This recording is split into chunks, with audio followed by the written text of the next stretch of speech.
It's time for Ask the Tech Guys. I'm Leo Laporte. Coming up, Chris Marquardt. He's going to review your crazy photos. And I'm Mikah, Sargent, and I am looking forward to showing off 2 awesome tech bags. Plus, I've got the new Apple HomePods. We'll compare them to the old one. See what you think is the best. Ask the Tech Guys is next. Podcasts you love. From people you trust. This is TWiT. This is Ask the Tech Guys with Mikah Sargent and Leo Laporte, episode 1966, recorded Sunday, March 19th, 2023. Keep away from the hacking. This episode of Ask the Tech Guys is brought to you by ACI Learning. Tech is one industry where opportunities outpace growth, especially in cybersecurity. 1/3 of information security jobs require a cybersecurity certification.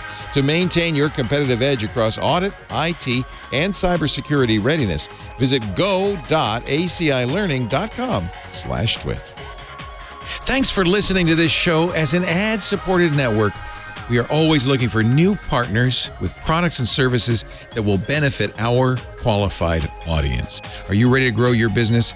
Reach out to advertise@twit.tv and launch your campaign now. Well, hey, how are you today? It's time for Ask the Tech Guys. I'm Leo Laporte. And I'm Mikah Sargent. Place out a little stuffed up. Oh, yes. Oh, your nose is a little red. Did you yours is too, Micah. Did you get the proper Kleenexes? It was Red Nose Day, comic relief to raise money for a variety of charities on Friday. And so it's pretty much in the UK. Everybody does it. And some people do it in the US. But Johnny Ive designed these red noses. And several people, I have received now 3 shipments. Oh, wow. Several people, the fans from the UK, thank you, all of you, sent us red noses. And the good news is that it benefits comic relief, Red Nose Day.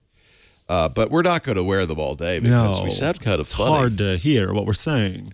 But well designed, I will say. They collapse in on themselves. You can carry them around with you. This is a really good Johnny Ive example. That's beautiful, right? Yeah. It's what we call form over function, though, because it hurts like hell when you're wearing it. And those foam rubber noses, the traditional ones, you just have a little slit in a ball of foam rubber. They're comfortable. They don't make you talk like that. This is like a designer's idea of a really cool nose. Well, pain is beauty. That no one wants to put on. Right. Very typical, isn't it? Coming up, Sam Abuelsamid in about half an hour. He's going to talk about cars. He just drove a new, I think it was a Kia, new EV. He's going to give us a review. He was supposed to be here last week, and he didn't miss his plane. The plane had a broken light on the exit row, and so they delayed his flight till they could fix the exit row light. Okay. As a result, he missed the show, and an entire cascade from there. So for want of a light, it's wild what that can do. Yeah. Was lost. So he's coming up. Also coming up, Chris Marquardt, because it's photo assignment day. Yes. The third Sunday of every month we do his photo assignments. Next week, Dick DiBartolo will be joining us. He's now a 4th Sunday. And good news, there's one person left from the old radio show that we haven't had on yet. Maybe if I make some rumbling sounds in the background. I don't know. Johnny Jett will be here next Sunday. Yeah. But you know who won't be here next Sunday? Wait, is that you? Wait a minute. No, that's not till next. I'll be here next Sunday. Yeah, it's not you. I'll be leaving, though, the Sunday after, and you've got some great guest hosts coming on. Yes. First, we've had him on the show before over there in Radio Corner. Aunt Pruitt will be here as my guest host, but I also am excited to say, are we revealing this?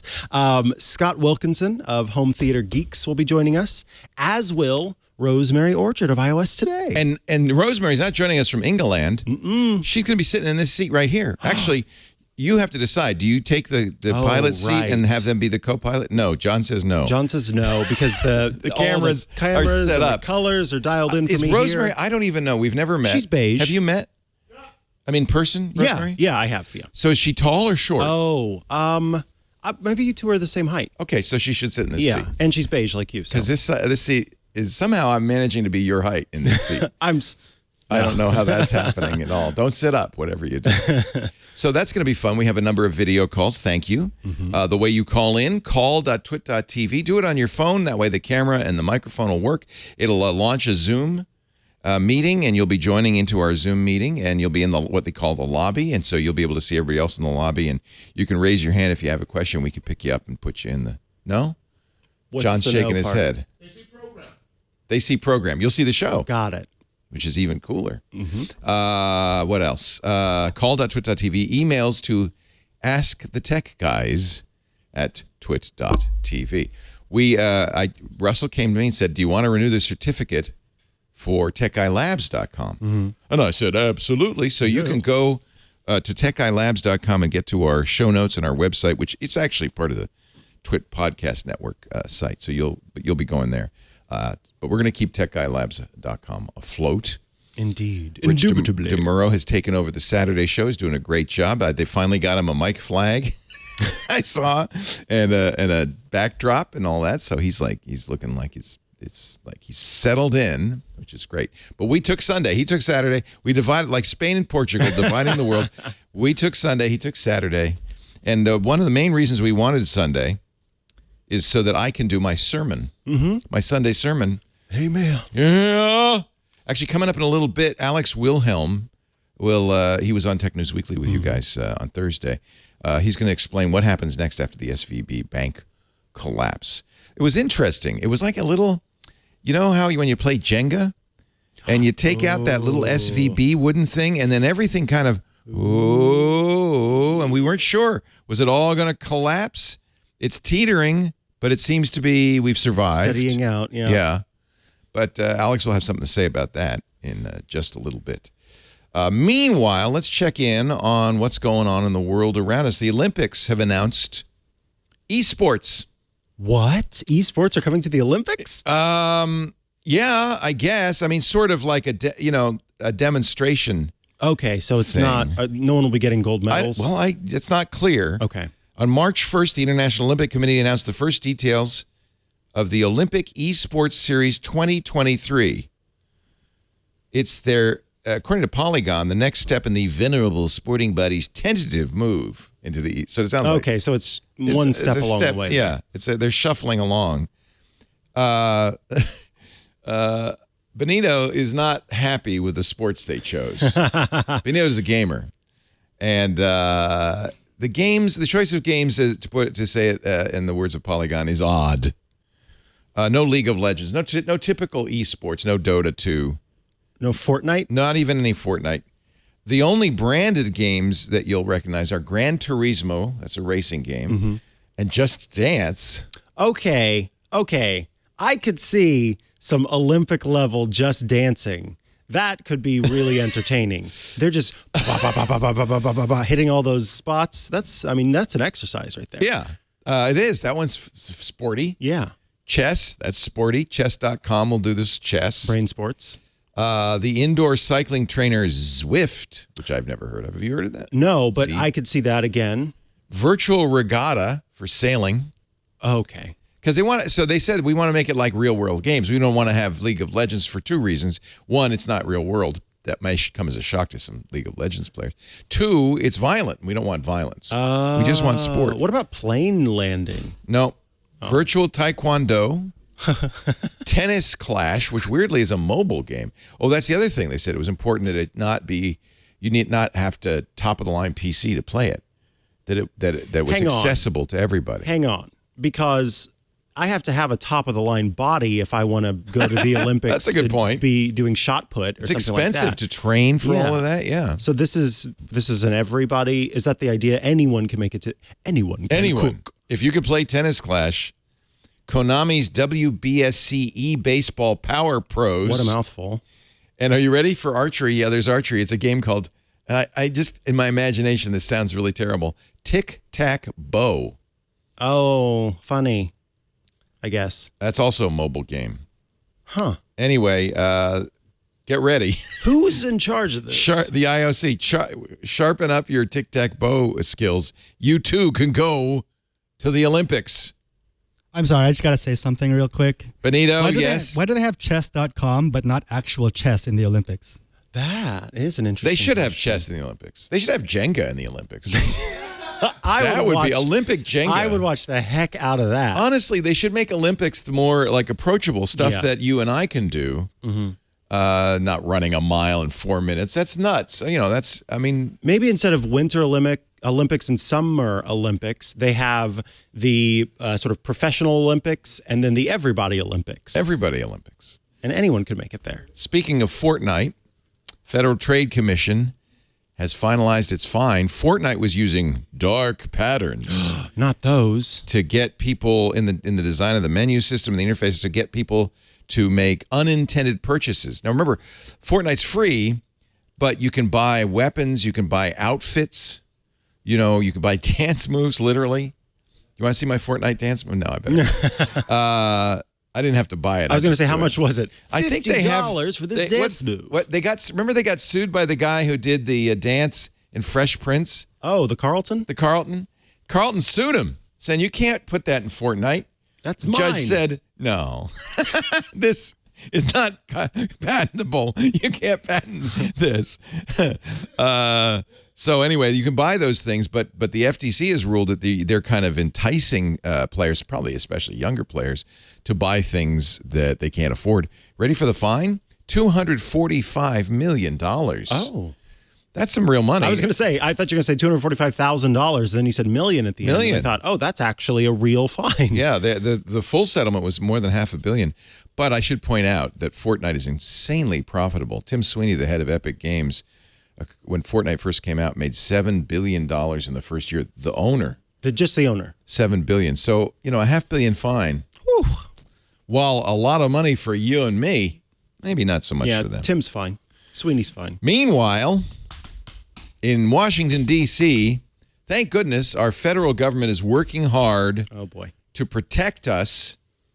They're moving ahead, according to TikTok, with a plan to force TikTok either to be sold to a U.S. company or shut down entirely. This is what President Trump suggested some years ago and then lost interest. The Biden camp says, no, actually, it's TikTok says the Biden camp has told them.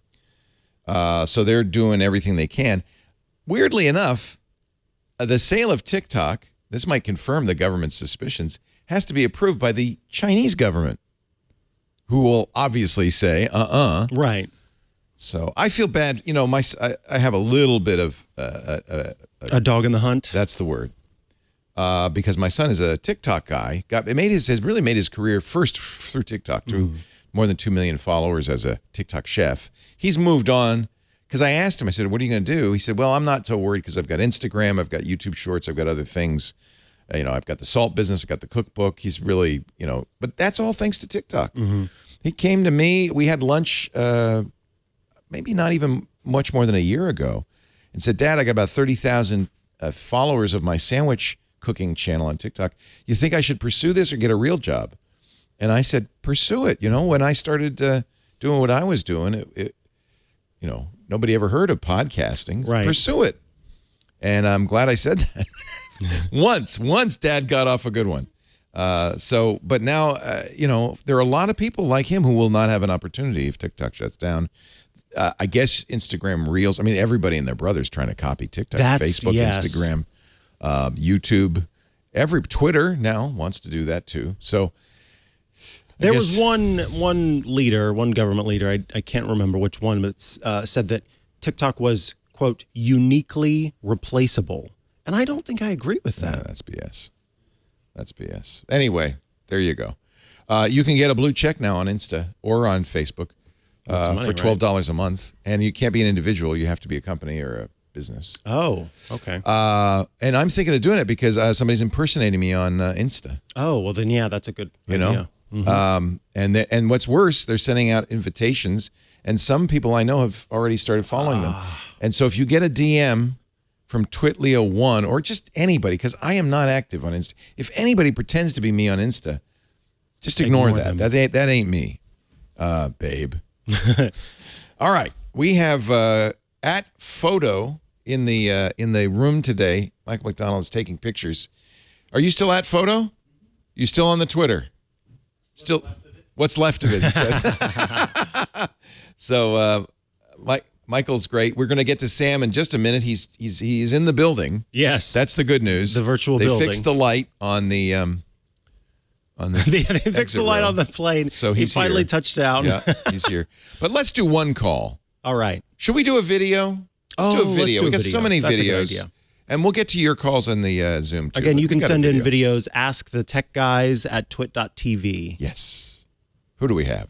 Hey, Leo and Mikah. This is Tom from Las Vegas. I'm a longtime listener, first-time caller, and I'm calling about my Power Beats. Trying to get the darn things to pair up with my iPhone Pro 13 and my Mac Mini. It gets very frustrating sometimes, rebooting this, that, the other thing, trying to get sound into my ears. And I was wondering if you might have some advice on how to do that, either an app or a workflow. Thanks in advance, and keep up the good work, fellas. Well, the Power Beats should work great. By the way, nice to see you, Tom. Tom is, I think, Tom LV in our chat room in our Discord. We see him a lot. First-time caller, though, which is nice. But I think Power Beats is owned by Apple. Yes. It's a Beats by Dre, which is owned by Apple. And so it should be, you shouldn't be having these issues. You know, just the other day, I got a family support request, and they were having trouble pairing one of their devices. And they were ready to throw the thing away, et cetera, et cetera. I walked them through the process to pair it, and it worked just fine.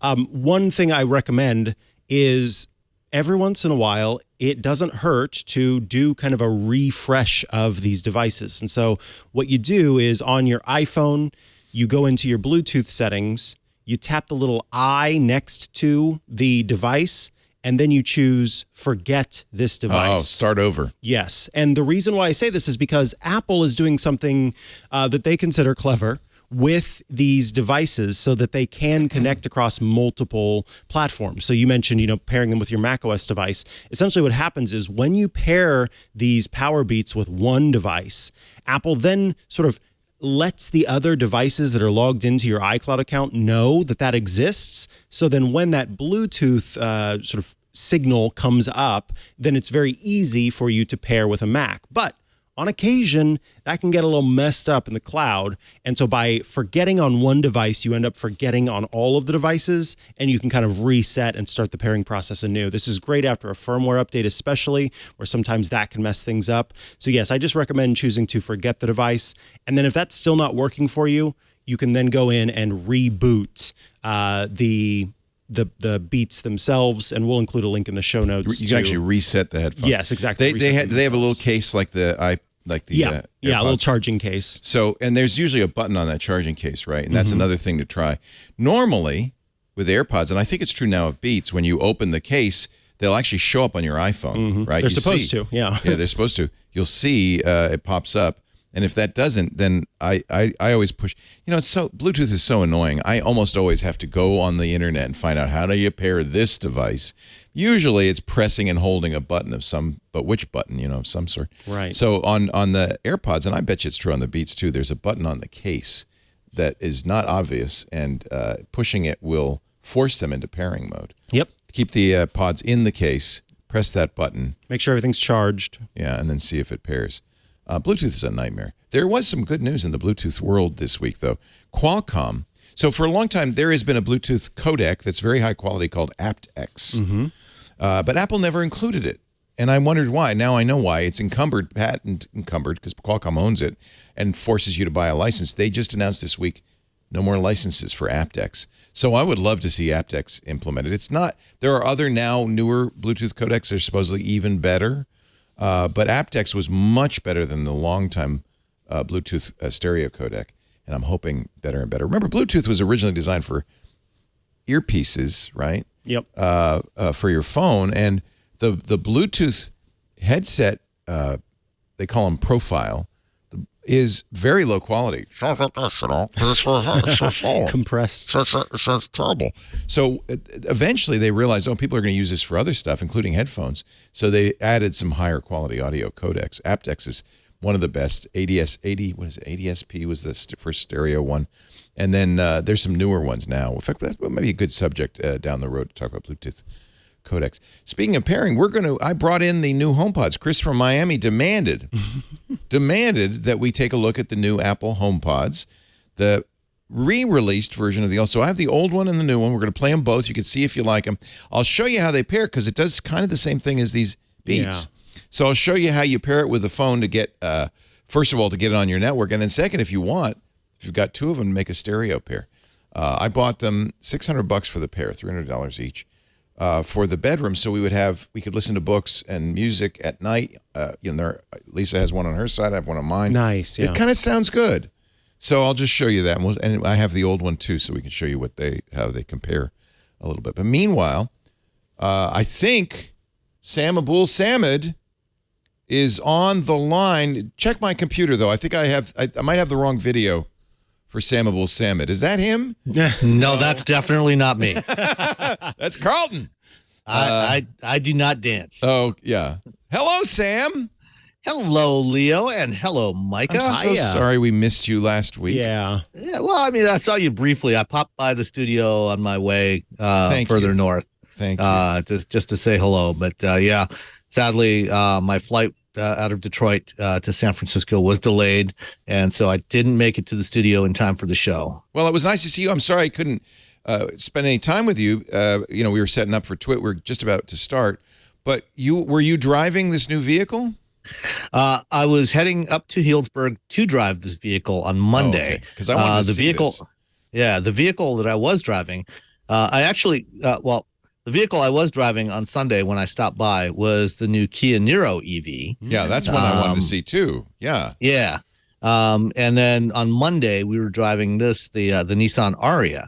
And part of our drive route actually did run past, run basically right past the studio, running up the 101. And I sent a text to John Ashley to see if you were in the office. I didn't realize that Monday was one of your off days. We're dark on Monday. Yeah. Otherwise I would have stopped by and let you take a look at this. Well, I'm, as you know, I am driving and I love right now my Mustang Mach-E. I love EVs. We have them in the house. Lisa drives that Mini Cooper EV, which is great. Michael, our 20-year-old, drives a Chevy Bolt, which is great. Those are both fairly inexpensive, which is nice. I drive the Mustang Mach-E, but my Mach-E lease runs out in February, so it's time for me to start shopping around because, as you know, sometimes you have to order 6 months in advance for these things to get them. So yeah, absolutely. I am shopping actively right now. So tell me. So I think, this is definitely one of the cars that should be on your list. This is the Nissan Ariya. It actually went on sale in December of 2022, so a few months ago, in front-wheel drive form, single motor front-wheel drive form. The one that I was driving while I was out there last week was the dual motor all-wheel drive version, which has about 385 horsepower. So I think it's a little more than what you've got in your Mach-E, but not by much. It'll do 0 to 60 in just a shade under 5 seconds, which is more than adequate for pretty much everybody. There was a race. Unless you're taking it to a track. In the early days, Tesla was. Well, there still is. Was spouting 0 to 60 in 3 seconds and stuff, which, by the way, is not fun. Your head is pinned against the back. Well, it's also unsafe, in real world conditions. Yeah. And you don't need it to merge on the freeway, kids. Maybe if you're drag racing it in your spare time, but yeah. It's more bragging rights than anything else. 5 seconds is plenty, right? Yeah, absolutely. It'll get up to speed and merge with highway traffic, no problem at all. You will not have an issue. I mean, just look at it from this perspective. 30 years ago, Ferraris were doing 0 to 60 in about 6 seconds. Wow. So, this is going faster than those were, 30 years ago. And electric vehicles are great for this because they have 100% torque from the get-go. With a gas vehicle, you put your foot on the pedal, there's a little bit of a lag, and it gets faster. An electric vehicle, it's instant on. And actually, most vehicles now, I think EVs manage that somehow because they don't. It is a little disconcerting. It's the golf cart effect. We've all done that in a golf cart, right? You touch the pedal and you lurch forward. They somehow moderate that, I think. Yeah, I mean, all of these electric vehicles are all drive-by-wire systems. It's not like when we had internal combustion engine. In fact, even all internal combustion vehicles now are drive-by-wire, at least for the acceleration. It used to be in the old days there was an actual physical cable between the pedal that you press down on and the throttle plate on the engine, and so however much you pressed on the pedal, that's how much the throttle plate opened. And then at some point after that, you got some acceleration. Now it's all electronic. When you press that pedal, all it is a potentiometer that's measuring how far you're pressing, not only how far you're pressing it, but how fast you're pressing it.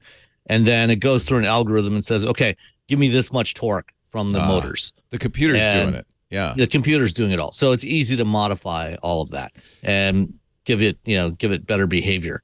One of the interesting details on this car, I mean, there's actually a lot of interesting details on this car, but one in particular that I was really looking forward to trying out was Nissan's ProPilot Assist 2.0. The Ariya is the first vehicle in North America to get this. So this is the latest version of Nissan's ProPilot, which actually launched in Japan on the Nissan Skyline a couple of years ago. Version 2 for the Ariya now allows you to go hands-free. So they've had a version 1 ProPilot, which is a hands-on adaptive cruise control and lane centering system. This is more like the Blue Cruise system that Ford has and GM Super Cruise, where you can actually go hands-free for highway driving. It works really well. It has, I know in my Mustang, I have a camera watching me, and if I look away for very long, it yells at me and says, "Pay attention." And I know the Cadillac does the same thing. And so this does this, but this is the third of these. Yeah, well, there's actually a couple of others. BMW's got the new 7 Series now has this capability. Mercedes-Benz has got it, and there's others coming to market.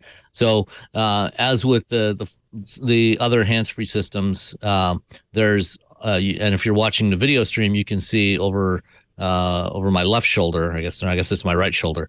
On the left side of the screen, you can see the infrared camera that looks at the driver to monitor where the driver's looking and make sure that you're still watching the road, because this is not a self-driving system. Yeah. This is an assistive driving system, which means that you can go hands off, but you have to keep your eyes on the road and be ready to take over control. I do, by the way. I have Blue Cruise on my Mustang, and I definitely have my hands hovering somewhere near the wheel because my experience has been that sometimes things happen on the road that the computer isn't capable of handling. Absolutely. And this is why these are still supervised systems, where the human driver has to be supervising. Yeah. And one of the things that I really like about this the Nissan system versus the Ford implementation is the what we call the HMI, the human machine interface. So one of my biggest complaints about Blue Cruise is Ford kind of cheaped out or went the wrong direction with the HMI design.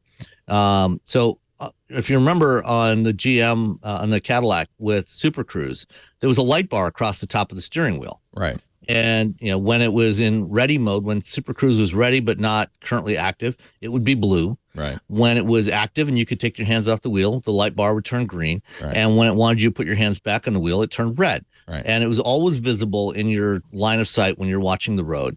And it really eliminates mode confusion, which is really important with a system where you have to supervise it. You don't want mode confusion. And my complaint with Blue Cruise, not so much on the Mach-E, or at least to a lesser extent on the Mach-E, but especially on the other Ford vehicles, the F-150s and the Lincolns that have it, is they have a predominantly blue color scheme for the instrument cluster. They don't have a light bar. And then the icon for the steering wheel that shows you hands off versus hands on for the steering wheel is also in a different shade of blue on there. And it's not particularly visible. That's not good. And you have to look down at the what cluster mode to you're see in. it. Yeah, you need to know, am I driving or not? On the Mustang, it's in the instrument cluster. It's blue when Blue Cruise is on. Everything looks very different. When it's off, it changes to a completely different look. Right, it changes to white. Yeah, and it has a thing saying keep your hands on the wheel. So it's much easier. I've had no trouble. I agree. It would be nice to have a physical affordance like on the steering wheel that does that, but I have had no trouble in distinguishing between the 3 different modes on the Mustang, but maybe on the Lightning and other ones. Yeah. So what Nissan has done is on vehicles that have Blue Cruise, they actually have a heads-up display as standard equipment on all the vehicles, or not Blue Cruise, ProPilot 2.0. Yes, let's get the names right. Yes. So they have a standard heads-up display. So you have the digital instrument cluster that you can see through the steering wheel, and then the heads-up display that's in front of you all the time. And they changed the entire on the windshield. Yeah, if you've ever driven a vehicle with a HUD, it actually looks like it's projecting on the windshield, but it actually appears to be floating out just past the edge of the hood of the car. That's neat. Lisa's car has about 6 or 7 feet in front of you. Yeah. And so what they do is they completely change the color scheme based on the mode. So when you activate ProPilot, it's got 3 different modes. There's the base mode, which is just adaptive cruise control. So when it hasn't detected lane markings or that you're on a highway, you get the base setup of adaptive cruise control. Then the second level is like ProPilot version 1, where it's a hands-on lane centering system and adaptive cruise control. And when it in that base level, it's both the instrument cluster and the HUD have a white color scheme. When it goes to ProPilot version 1 capability, the hands-on capability, it goes to green for both the cluster and the HUD. And then when it says, okay, you can take your hands off the wheel now, it all changes to blue. So it's very clear when what mode you're in all the time. It's clearly visible without having to look down at the cluster, there's no mode confusion at all, which I think was a really well designed HMI that they've done for this system. So this is the Ariya, the Nissan Ariya, available next year, or is available now? Okay. The front-wheel drive one is available now. The all-wheel drive that I drove last week will be in dealerships in the next 2 to 3 weeks. Nice. And 303 miles they're claiming range. Is that about what you saw? Yeah, so that's the 300, a little over 300 miles is for the front-wheel drive version with the extended range battery. So they've got 2 battery sizes, just as they do for a lot of vehicles, including the Mach-E. The extended range front-wheel drive is about a little over 300 miles. The extended range all-wheel drive, which is what we were driving, because it's a little bit heavier, you got a little more drag, it's about 270 miles. And given the fact the driving we were doing, it was raining quite a bit. That always adds a little more drag. That's going to reduce your range or your efficiency if you're driving a gas vehicle.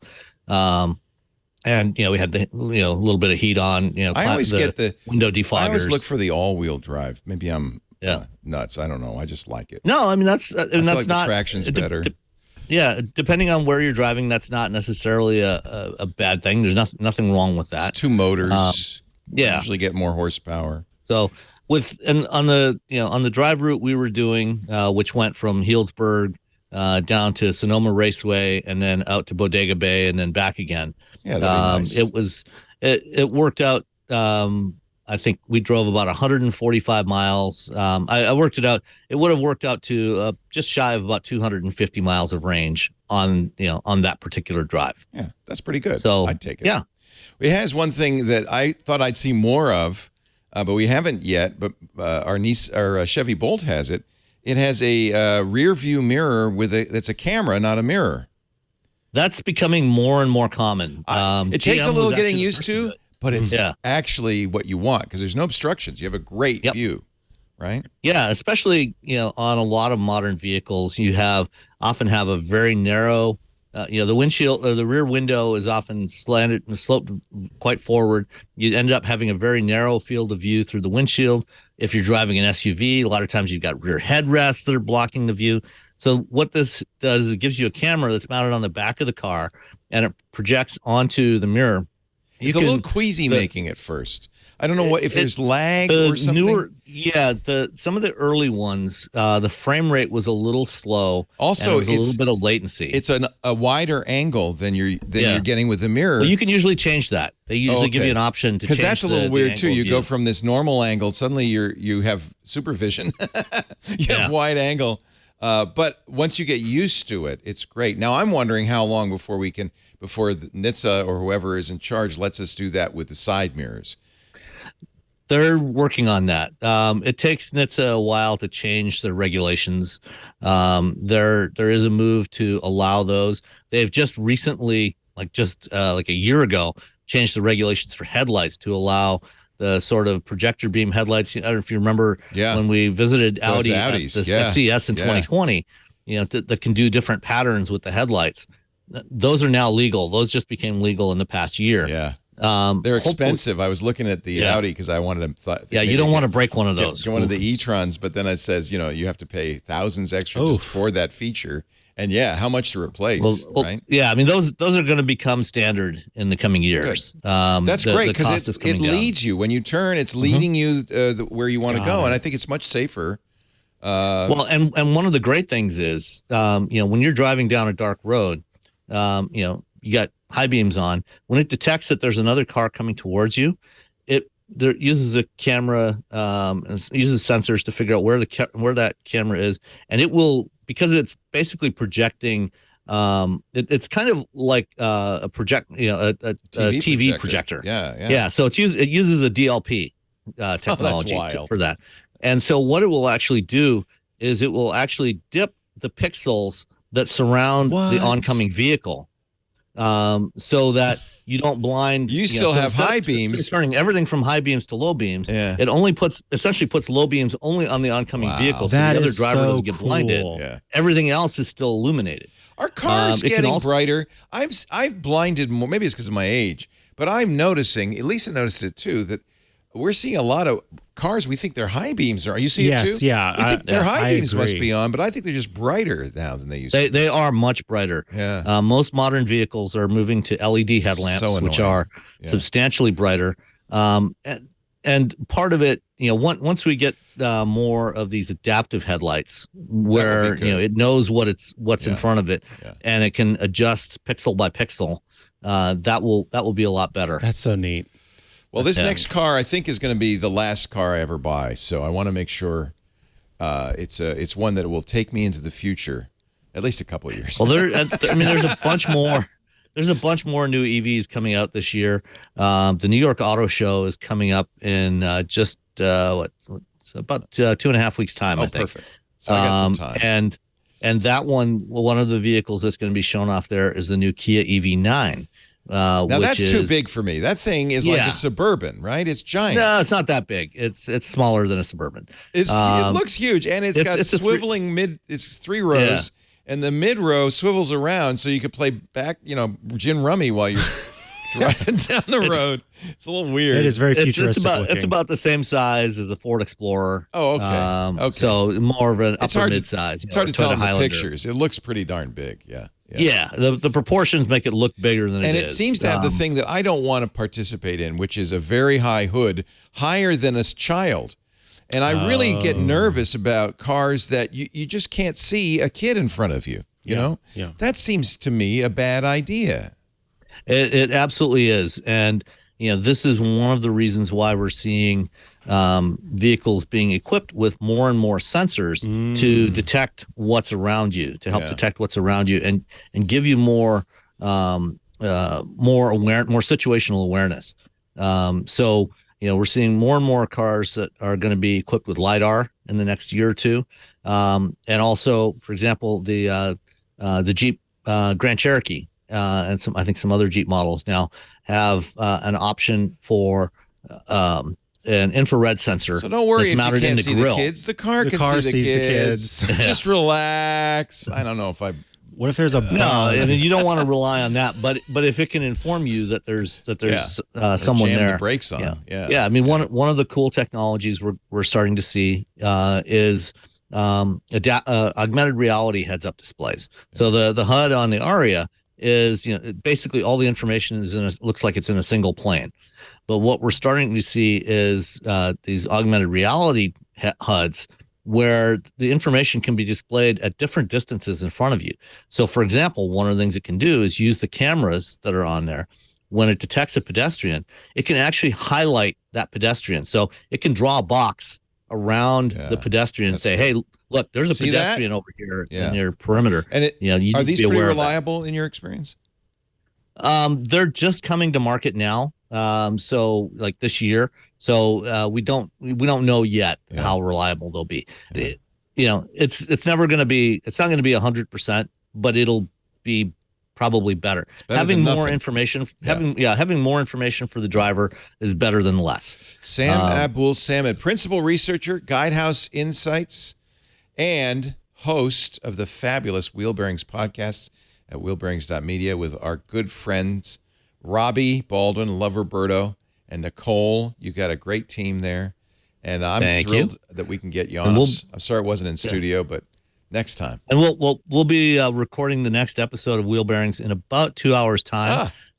So if anybody's got any questions that you want to throw our way, you can just drop those in the Discord. We have a Wheel Bearings Discord, but you can also drop them in the TWiT Discord and the Autos channel, and we will try to answer those. And if you download the show, you'll see the answers to those questions. That's an added hear benefit. the answers to those questions. And I'm sure you'll be talking about the Ariya in more detail. Yeah, because actually all three of us drove it this week. Robbie and I were on the same wave on Monday, and Nicole came in a couple of days later for a later wave later in the week. Sometime let's do a TWiT with the three of you. It'd be kind of fun.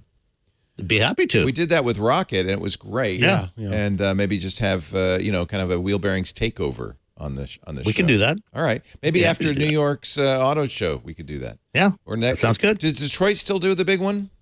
The Detroit show is moved to September now. Okay. People were complaining about having to come to Detroit in January. I don't know what the problem is. What's wrong with you? Where would you prefer to be in the second week of January? Sam lives in Detroit? Ypsilanti. He is not a good judge of this. I hope it's not too cold out there for you. Spring is coming. The crocuses are picking up. It's in the low 30s right now. It was about 21 earlier this morning. We think it's cold when it's 50 degrees here.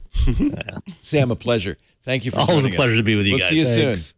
Have a great day. Take care. Bye. Sam Abuelsamid, Guidehouse Insights and Wheelbearings.media. Sock time. Sock. Oh, yes. I'm wearing tiger stripes. You're wearing Leo stripes. I am wearing Leo stripes. Yes. Thank you to our third biggest fan for these Leo-themed socks. It's a little disconcerting for me to look over and see me on your ankle. I'm sure it is. And it does make me wonder why, for you, they chose Steve Martin instead of me. But then I thought maybe they felt uncomfortable about.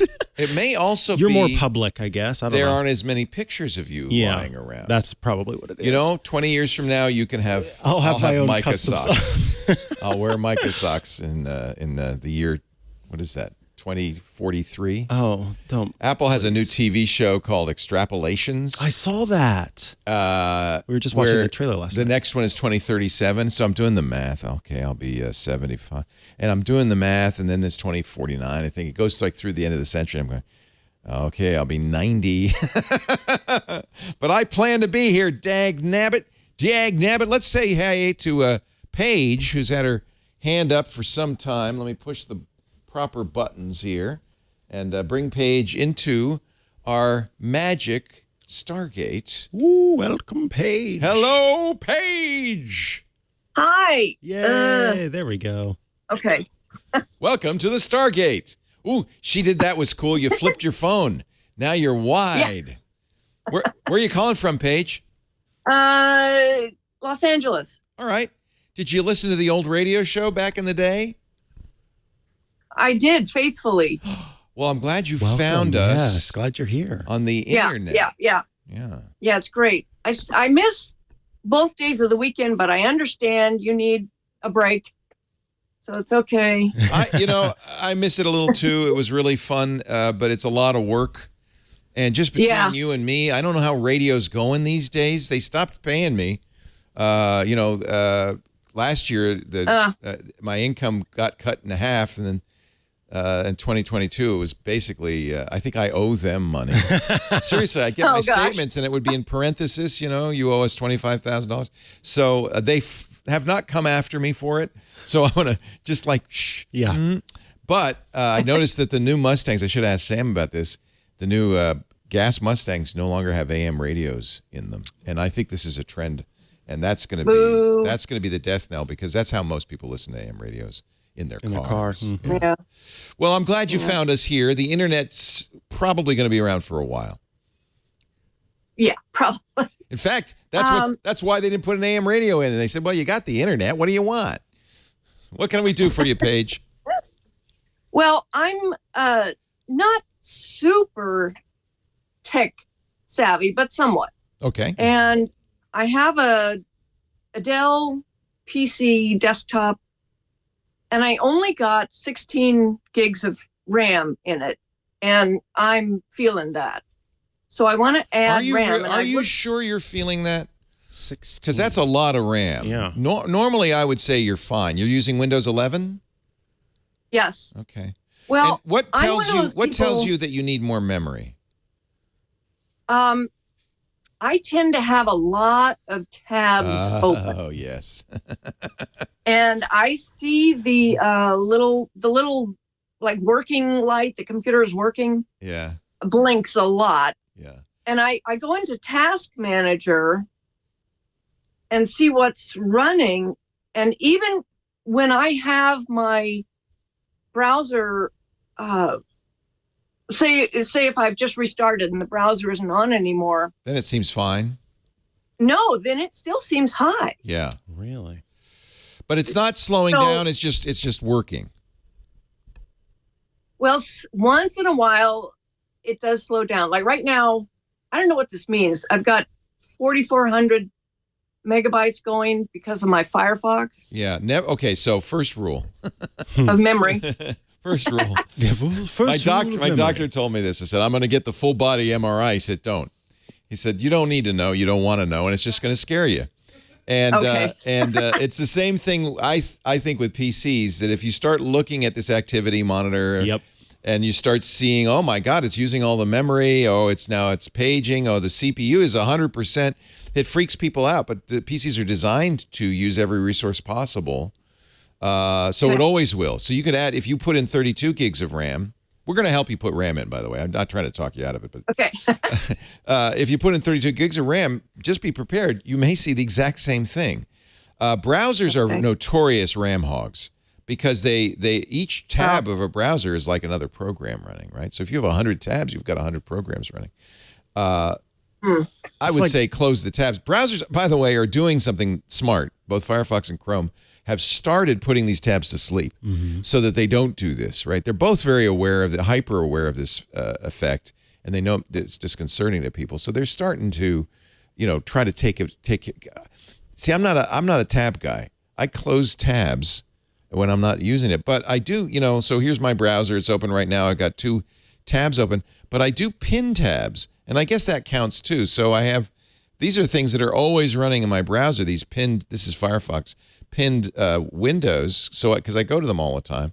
So yeah, maybe I am a tab guy. You are a bit of a tab guy. Maybe I am a tab guy, so maybe I should pay attention to this. We normally think 16 gigs is enough for either Windows or PCs. If you want to put more in, it's a desktop, right?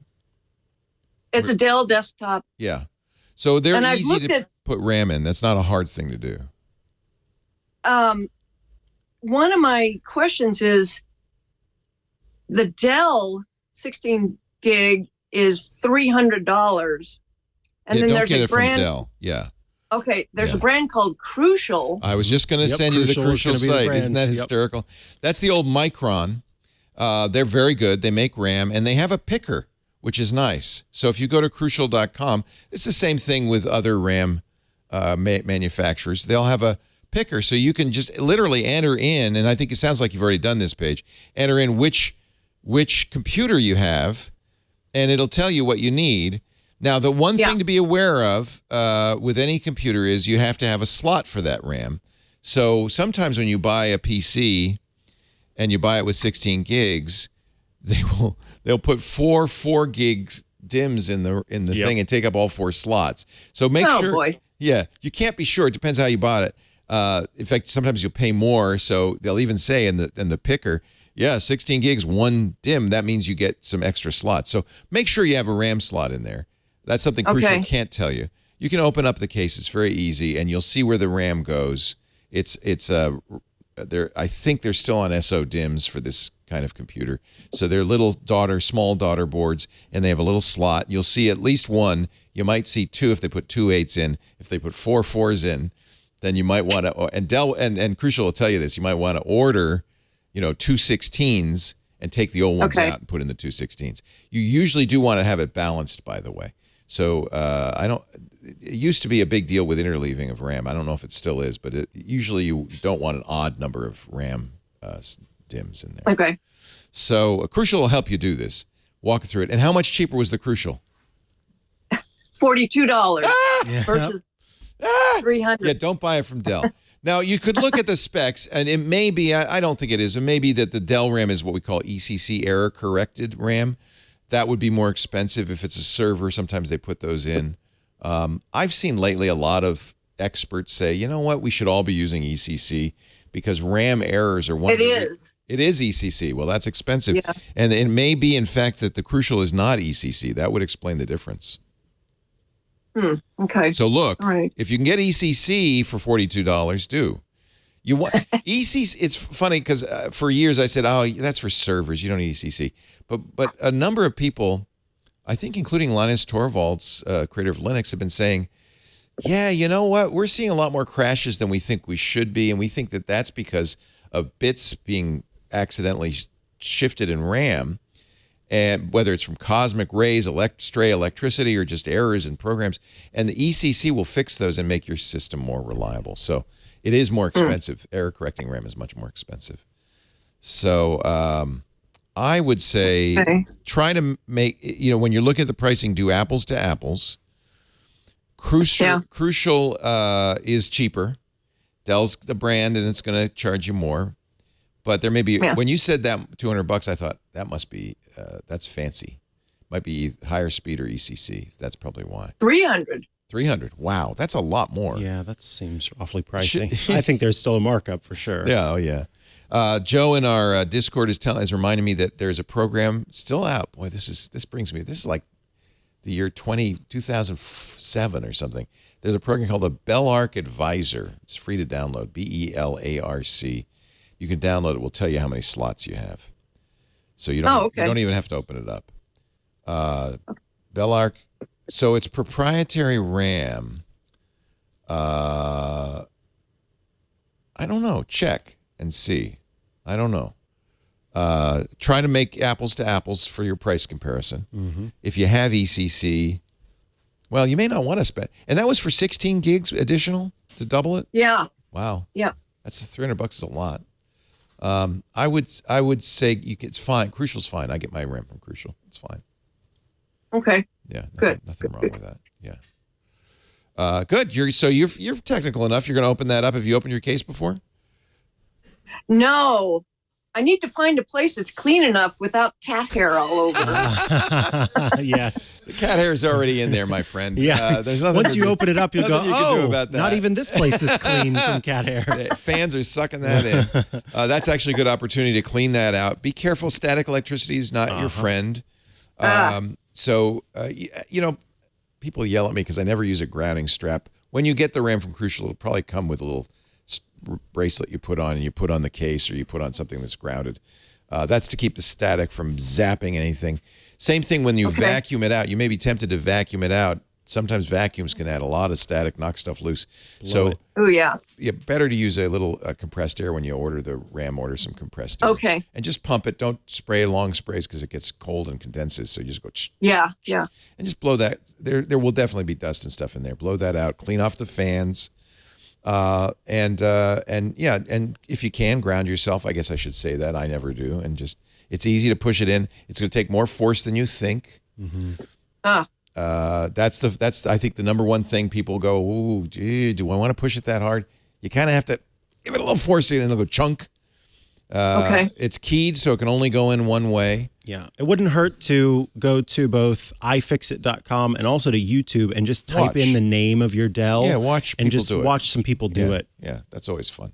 Yeah, okay. I think this is a great project. Call us back after you've done it. Yeah, let us know how it goes.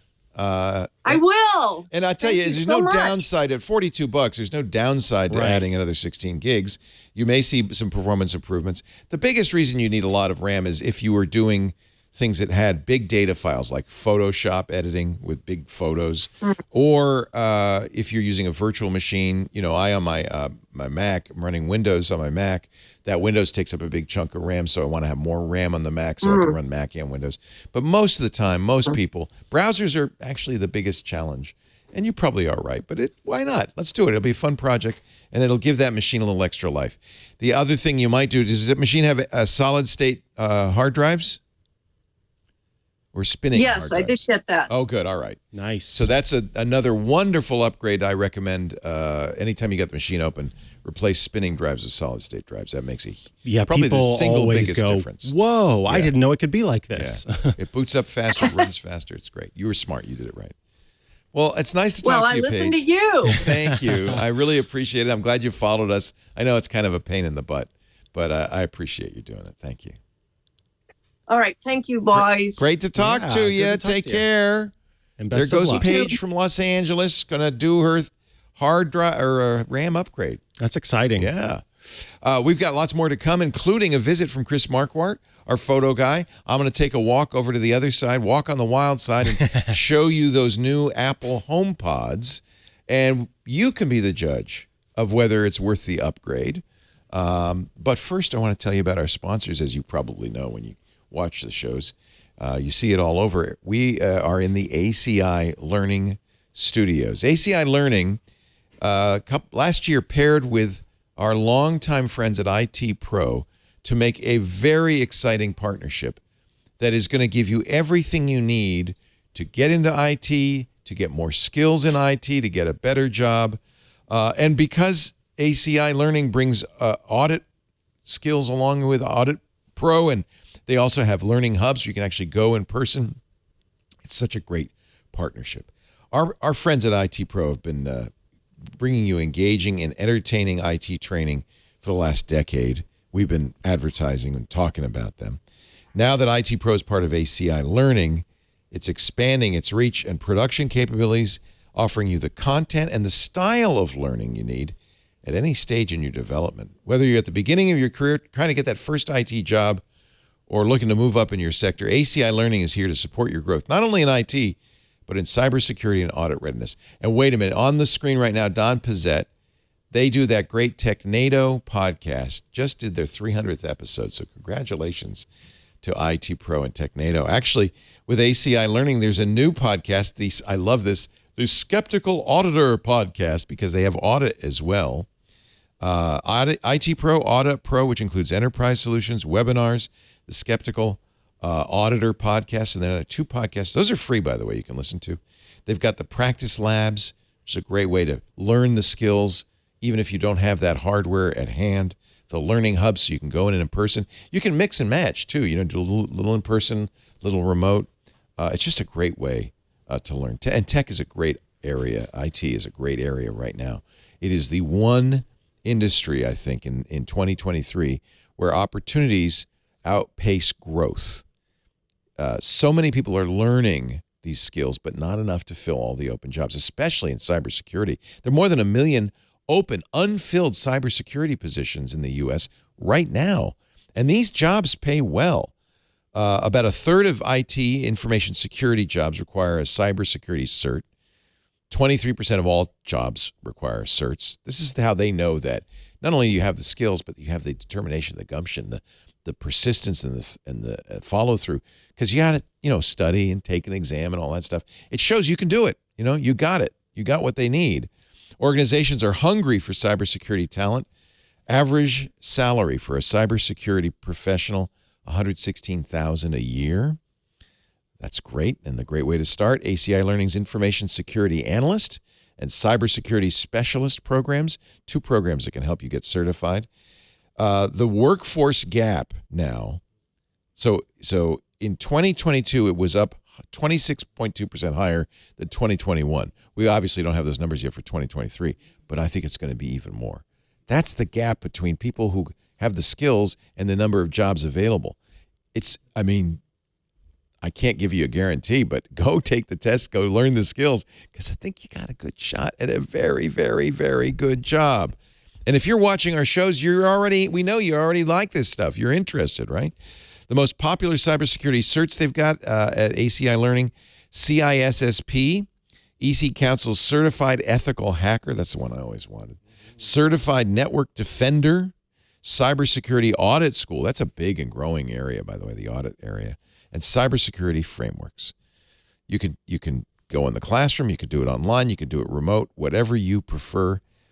This is an area where the number of jobs vastly outpaces the number of people trying to get those jobs, especially in cybersecurity. Get the certs. A third of information security jobs require a cybersecurity cert. 1/3 of information security jobs require a cybersecurity certification. Go to ACI Learning and learn more. go.acilearning.com/twit. That's the address, go.acilearning.com/twit. Our special code, TWiT30, will get you 30% off. TWiT30, that's on a standard or premium individual IT Pro membership. Go.acilearning.com/twit. We love ACI Learning. We love IT Pro. We're so thrilled that they sponsored the studio this year. Thank you, guys. And keep doing that great job you're doing, because what a great time to be in this business. Go.acilearning.com/twit. And you help us, by the way, when you use that address. That way they know you saw it here. Go.acilearning.com/twit. 30% off. What are we doing? We're going to take a video call. Okay. So, yes, a video question. Hello, Leo and Mikah. This is Martin Hansen from Eau Claire, Wisconsin. My question is, I would like to extract all the images in my iPhone messages to my Windows computer. Currently, I have my iPhone set to back up to iCloud.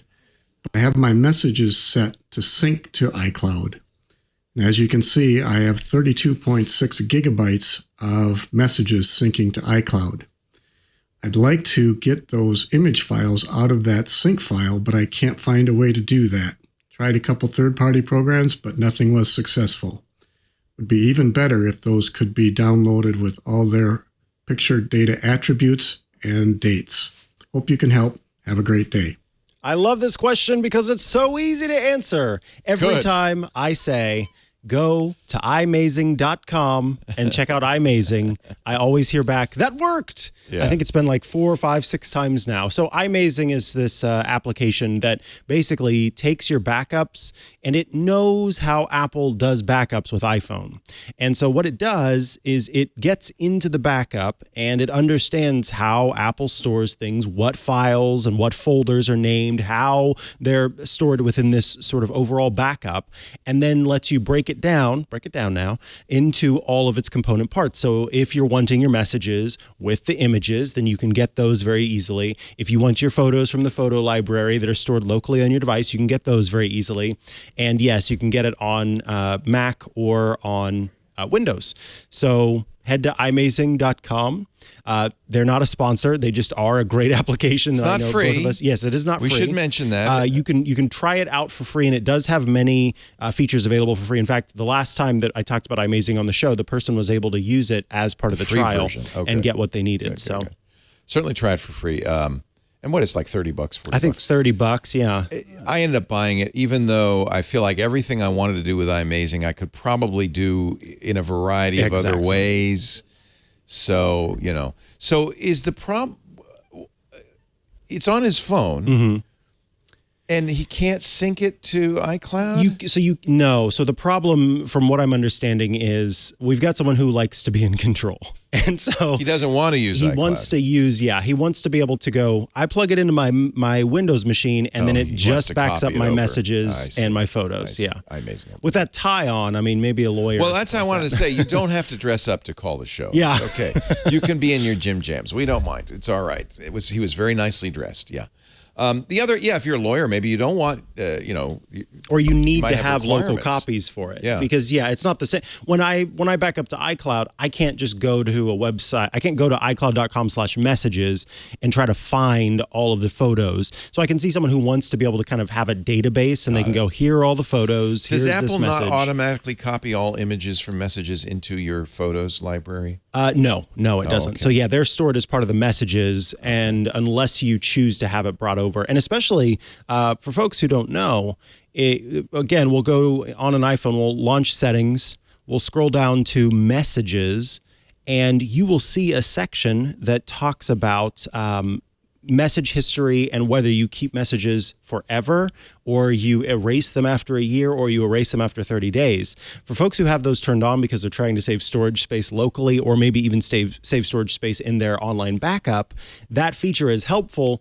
But at the same time, if you want to make sure that those messages are always available, suddenly you've got a problem. So yes, this is where iMazing can come in handy. And you can also, if you know what you're doing, you can just plug in your iPhone, you can launch the Finder, you can do an encrypted local backup, and then you yourself, if you know how to get into those files and what you're looking for, you can then find it. Yes, they're there. That's what iMazing is using. Right. Is that encrypted local backup. And it has to be encrypted, not... Yes, and the reason why is because when you encrypt it, that's when Apple will pull everything off the phone. Every other kind of backup is just piecemeal, but because it's encrypted, then they feel comfortable just hoovering everything off the phone, plopping it down on your machine or where you have it. What's the file format? Is it a single blob? I believe it's like a package file. So if you right-clicked on it and open contents, there probably is a folder in there that says photos. Several folders, and yes. So but that's the thing is that they're all numbered according to kind of when you're doing the encryption. So it's like 05673 dash. It's all very confusing to do it yourself. So that is why something like iMazing can come in handy. And by the way, shout out now, Hands on Mac, check it out because I just did an episode on managing your iPhone with Finder. So you can learn about at least how to do that encrypted backup. iMazing for 3 devices. The nice thing is it's not a subscription, $60. Or unlimited $65. Oh, it is a subscription a year. Yeah, per year. Oh. But kind of for pricey. one device, it's $40 for the entire year. Okay. I think again, you don't need it over and over use again. the trial. Yeah. And I think, if in this case for the person with the tie, you're probably wanting to keep using it. So you would maybe pay that $40 a year for the one device. Right. But for folks who are just kind of trying to get into a backup and find some photos or something, they can even go with just the trial. So use the trial, see if this is what you're wanting, and then you've got it, you're ready to go. But at any time, if you wanted to and do it for free, just keep doing those encrypted local backups. You know they're there, and then in the event that you actually do want to access it, use a tool like iMazing to browse into that database and get it with that free trial. So there are ways. If you were in our Zoom, I think we rebooted it or something and call back. We're resetting the Zoom. I see most of the people have rejoined, so I guess that worked fine. Yeah, looks like it. A little personal question. I hope you don't mind. Do I smell good? You? Yeah. Sure. I can't smell you from here. So I'm reading Prince Harry's book, Spare. Okay. And he talks about his father, now King Charles III, and his cologne. And he says, my only memory of my father, really, because he wasn't very physical, was him calling me precious boy, and how he smelled, which was his cologne, which was Eau de Sauvage by Christian Dior. Okay. So I ordered some. I just wondering, if I smell royal to you.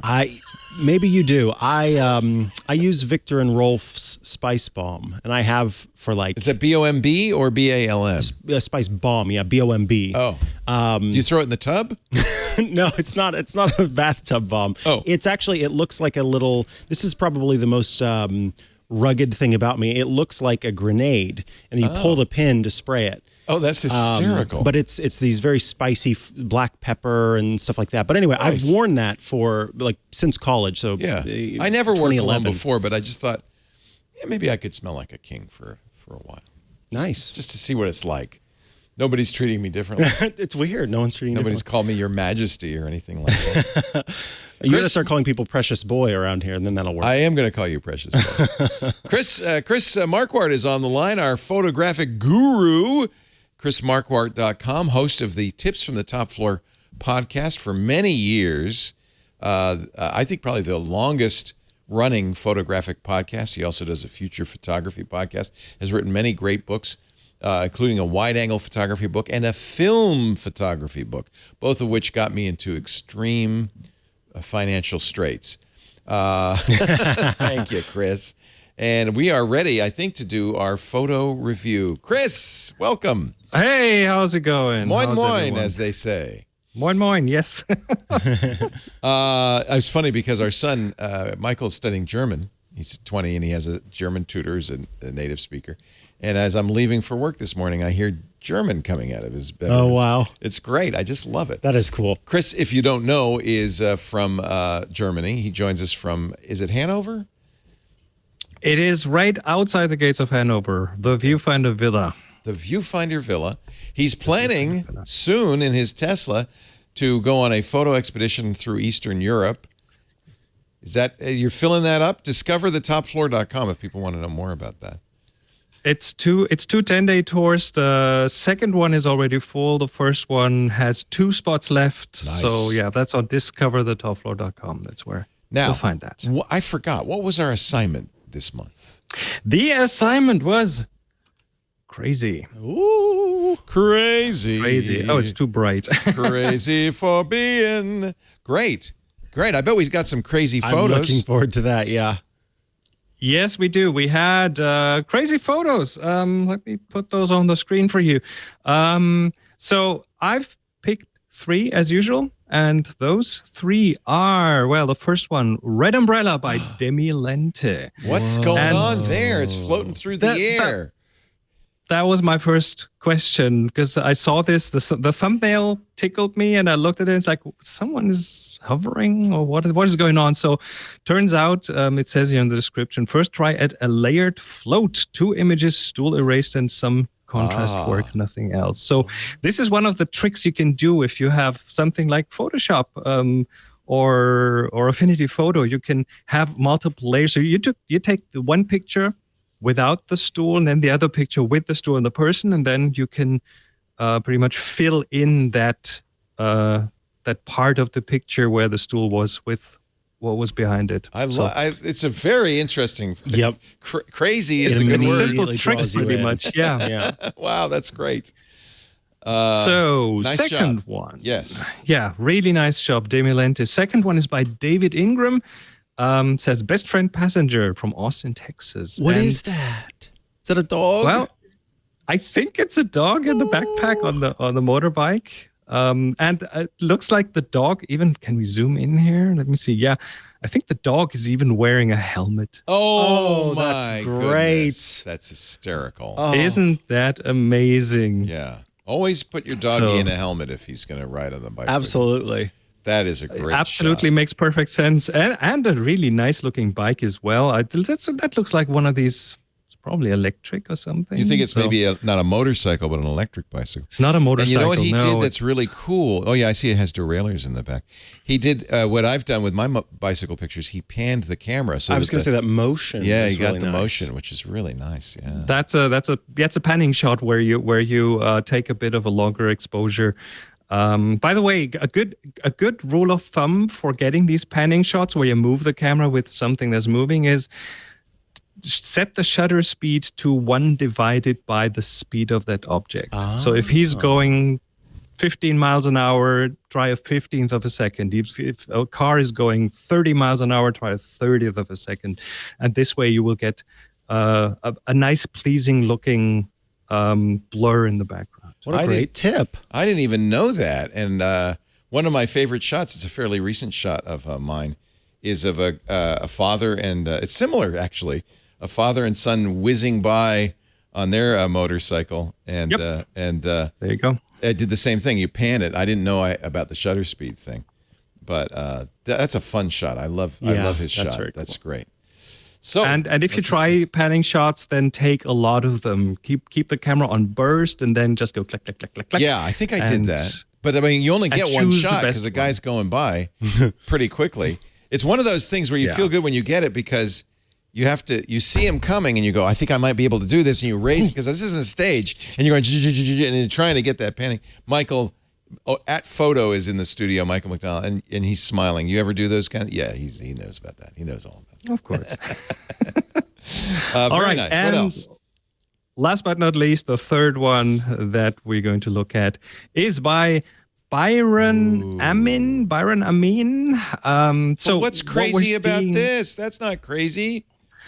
Well, Byron wrote this was taken with a Nikon D750, no filters, fixed 50mm f10, meant to show crazy from a perspective of anyone looking up and seeing this image after a storm with the sunset. And I concur. Yeah. I like so what we're seeing is the sun shining through the clouds. It's a sunset. It's nice and warm, very contrasty, and you see this volumetric light. We've talked about this so many times in the past. Volumetric light that has a volume because there's mist in the air, humidity in the air, and the way it shines up means that the sun is really low, almost behind the horizon. So you get those rays coming from below, which is very unusual to see.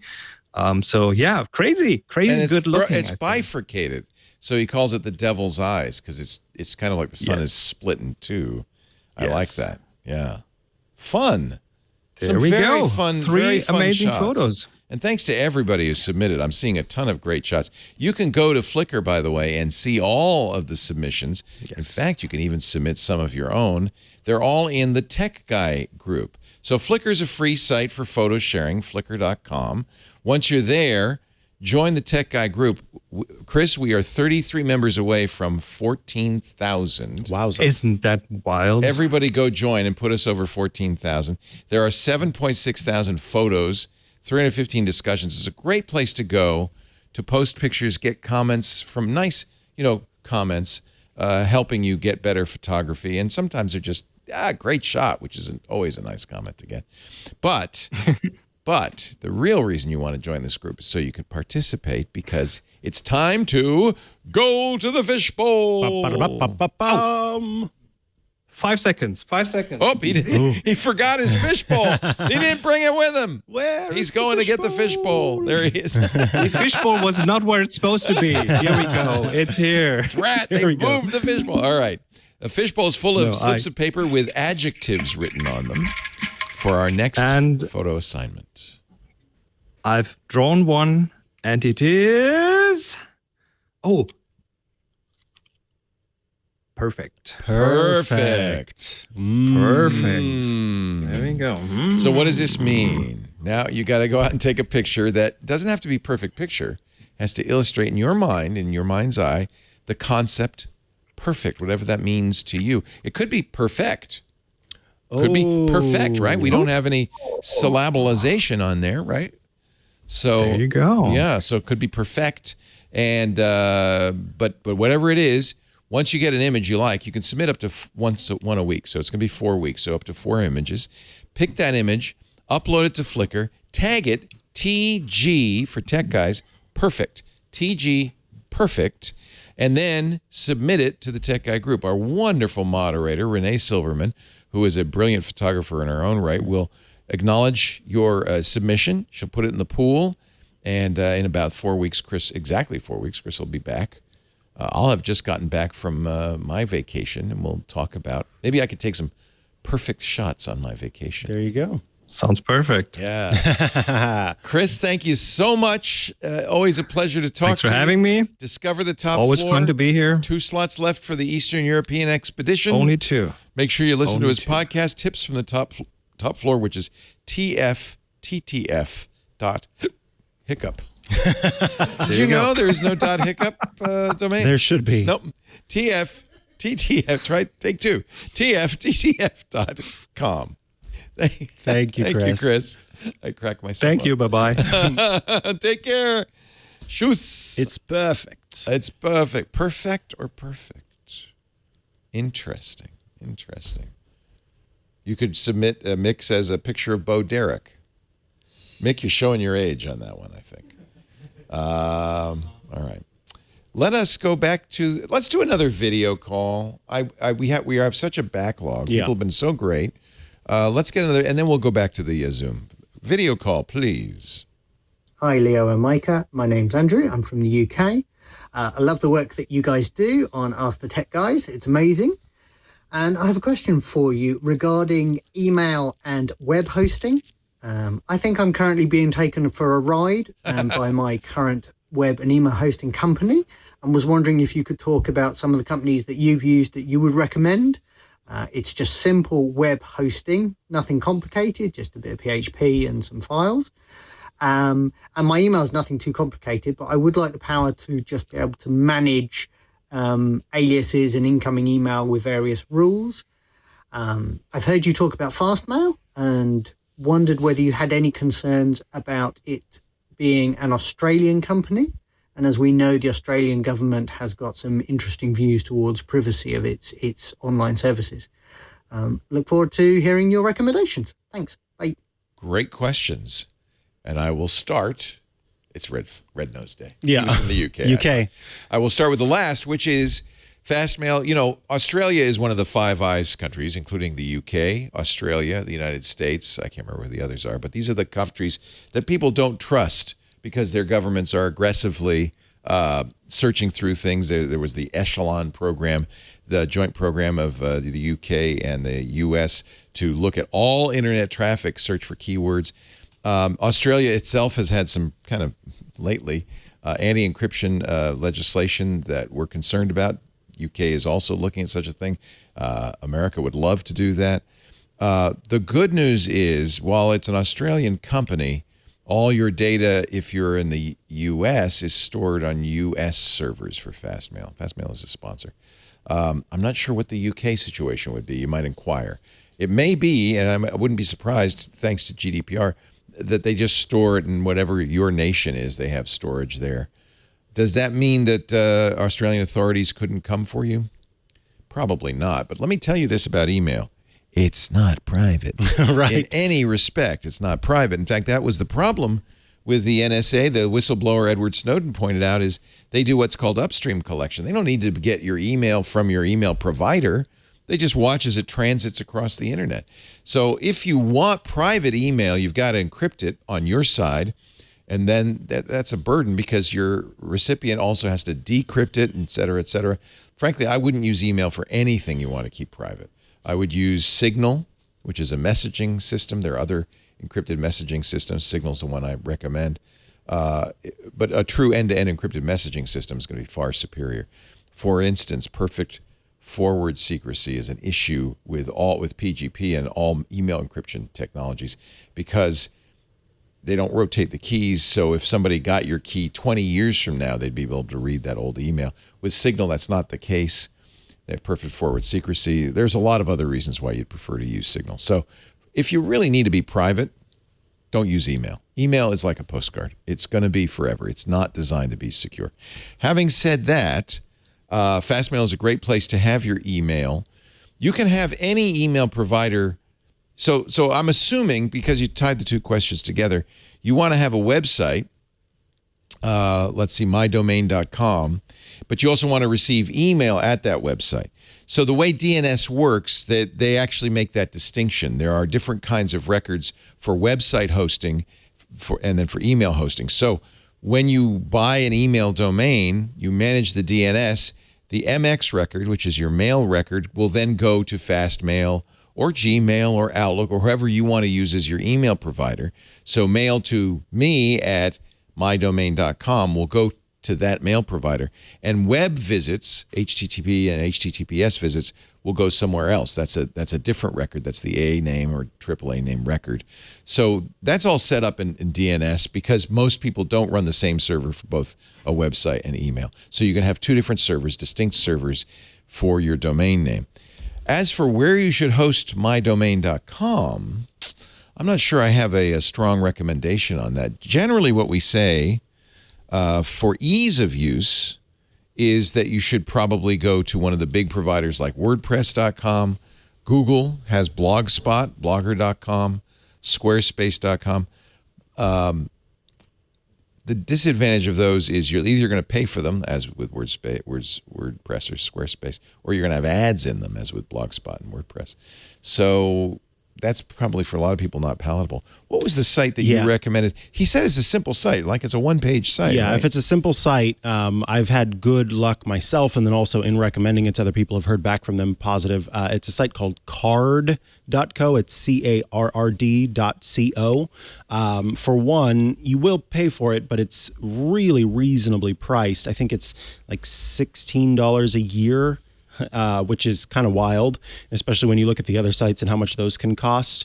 The sites look great. You can get a free version that does have, build up to 3 sites per account for free, which will have ads. But it's not very expensive to buy a yearly subscription, and you get multiple sites that you can set up using that.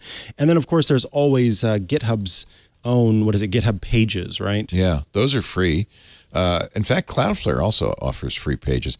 The trick is, can I make it be my own domain name? Right. So many cases, it's mydomain.cloudflare.com or mydomain. In GitHub, it's like my website is leolaporte.github.io.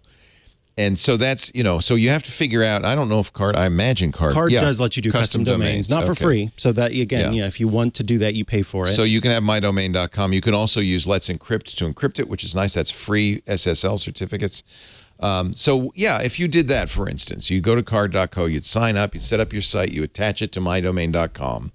And then first you'd register mydomain.com. You could go to our sponsor, Hover. Google Domains is very good. That's probably the least expensive. We don't like GoDaddy, but you could go there. You go to a domain registrar. You're going to sign up for, let's say, Jiggly Pants. Let's call it Jiggly Pants. Jigglypants.com. So you've signed up for Jiggly Pants. Now, the registrar has a way to modify your DNS record. So all the registrar is doing is taking your money and sending that information to the big DNS servers in the sky. But you can modify that record to say website jigglypants.com Jigglypants, yep. goes to carrd.co, and carrd.co will have a way of setting that up so that'll do that automatically. And the MX record at jigglypants.com goes to wherever you want it to go, Fastmail or what you want it to go. The way I do it with Fastmail, because Fastmail also does DNS, is I have Fastmail host my DNS servers. That gives me all of the Fastmail email capabilities automatically, and then I can just say to Fastmail, and if it's a website, they actually do one-page websites, so I guess you could do that as well. But it's probably not the best thing they're not designed about website hosting. They do it. I have a one-page site there, just like a calling card site. Mm-hmm. But if you say you use Fastmail, and then you could say, and when somebody comes in with a browser, go to carrd.co. And that would handle it as well. So it's a kind of tripartite solution. You've got to have a domain registrar with that domain name. That domain registrar, you will put in DNS settings that will say, when somebody sends me email, I want it to go to this site. When somebody comes in with a browser, I want it to go to that site. So you have 3 things. You've got web hosting, email hosting, and a DNS provider, which is usually a registrar. Okay? And I think that's actually maybe it's a little complicated, but once you set it up, it runs forever. Exactly. I think that's actually the best way to do it. That's pretty much how I do everything. So I have a website, leo.fm. I'm hosting myself. That's another thing you could do, is host it yourself. I'm hosting myself here on a server, but leo.fm mail goes to Fastmail. And while I registered it at hover.com, I actually have Fastmail do the DNS, all that DNS lookup and stuff like that. Yeah. You do that? Yeah, for Fastmail specifically. kidding. Yeah. I just like it that it takes care of it all on its own. I don't have to worry about it. Great minds, I tell you. Isn't that amazing? Hey, everybody. Leo Laporte here. I am the founder and one of the hosts at the TWiT Podcast Network. I want to talk to you a little bit about what we do here at TWiT, because I think it's unique.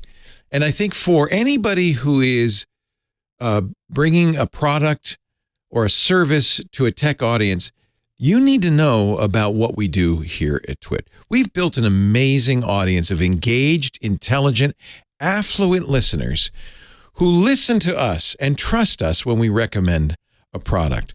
Our mission statement as TWiT is to build a highly engaged community of tech enthusiasts. Boy, already your ears should be perking up at that, because highly engaged is good for you. Tech enthusiasts, if that's who you're looking for, this is the place. We do it by offering them the knowledge they need to understand and use technology in today's world. And I hear from our audience all the time, part of that knowledge comes from our advertisers.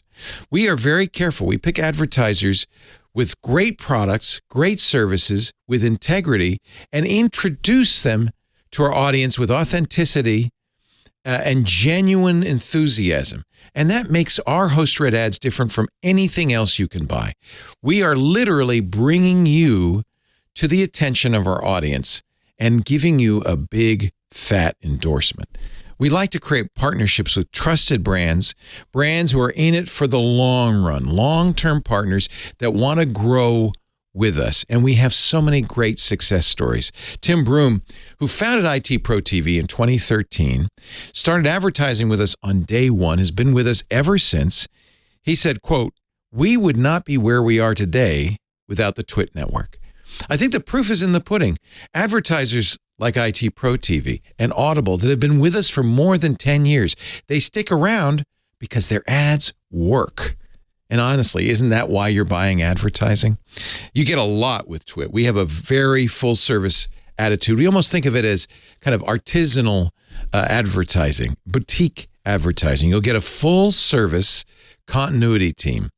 People who are on the phone with you, who are in touch with you, who support you with everything from copywriting to graphic design. So you are not alone in this. We embed our ads into the shows. They're not added later. They're part of the shows. In fact, often they're such a part of our shows that our other hosts will chime in on the ad saying, "Yeah, I love that." Or just the other day, one of our hosts said, "Man, I really got to buy that." That's an additional benefit to you because you're hearing people our audience trusts saying, "Yeah, that sounds great." We always over-deliver on impressions, so you know you're going to get the impressions you expect. The ads are unique every time. We don't pre-record them and roll them in. We are genuinely doing those ads in the middle of the show. We'll give you great onboarding services. Ad tech with pod sites that's free for direct clients. Gives you a lot of reporting, gives you a great idea of how well your ads are working. You'll get courtesy commercials. You actually can take our ads and share them across social media and landing pages. That really extends the reach. There are other free goodies too, including mentions in our weekly newsletter that's sent to thousands of fans, engaged fans who really want to see this stuff. We give you bonus ads and social media promotion too. So if you want to be a long-term partner, introduce your product to a savvy, engaged tech audience. Visit twit.tv/advertise. Check out those testimonials. Mark McCrary is the CEO of Authentic. You probably know him, one of the biggest original podcast advertising companies. We've been with him for 16 years.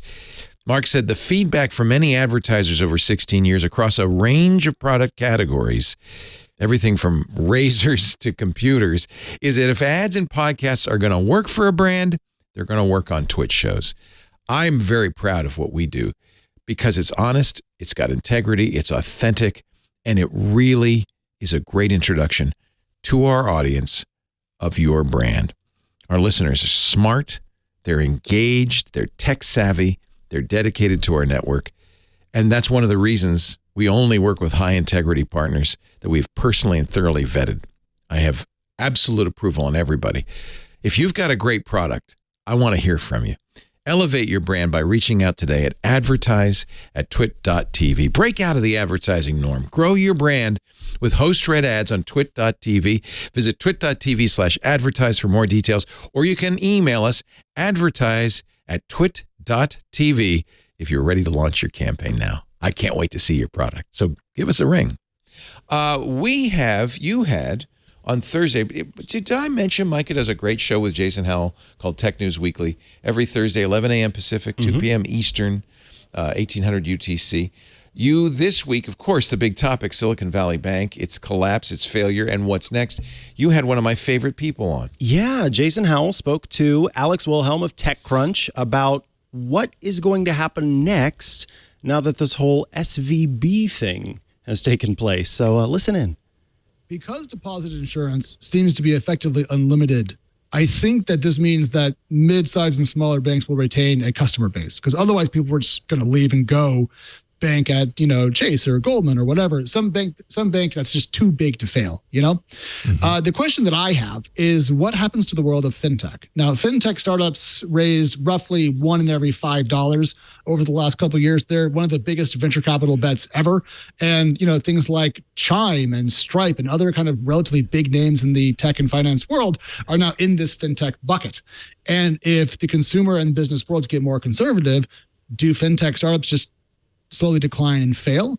I'm very curious about the next steps for a big chunk of the kind of tech startup world. I don't think we know how they're going to do yet because they're not public, so they don't have to tell us. But I'm concerned about how attractive they'll be as places to put and move money in this now seemingly riskier world that we live in.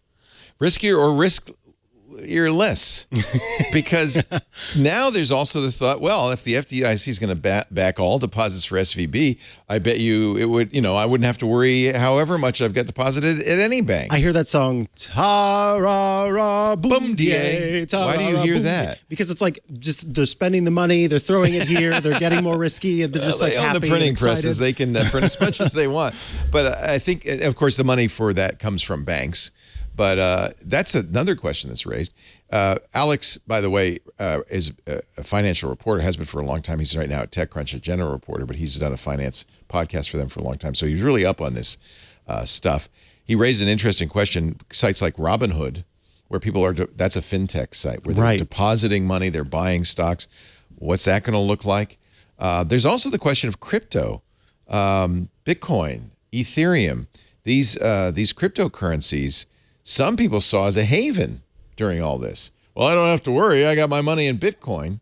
And certainly there are a lot of Bitcoin proponents who thought this bank failure was a real opportunity to get people on the Bitcoin bandwagon. There's a kind of crazy guy, can I say that?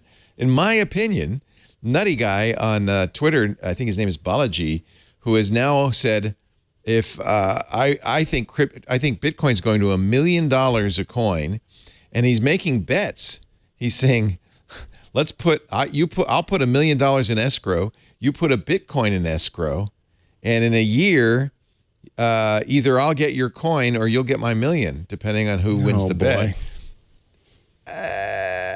Okay, fine. Anyway. Doesn't it all just feel like... It feels a little frothy. Yeah. Ta-ra-ra, boom dia. I don't know how you would know a World War I era song. You are the strangest young man I've ever met. I don't make sense to myself.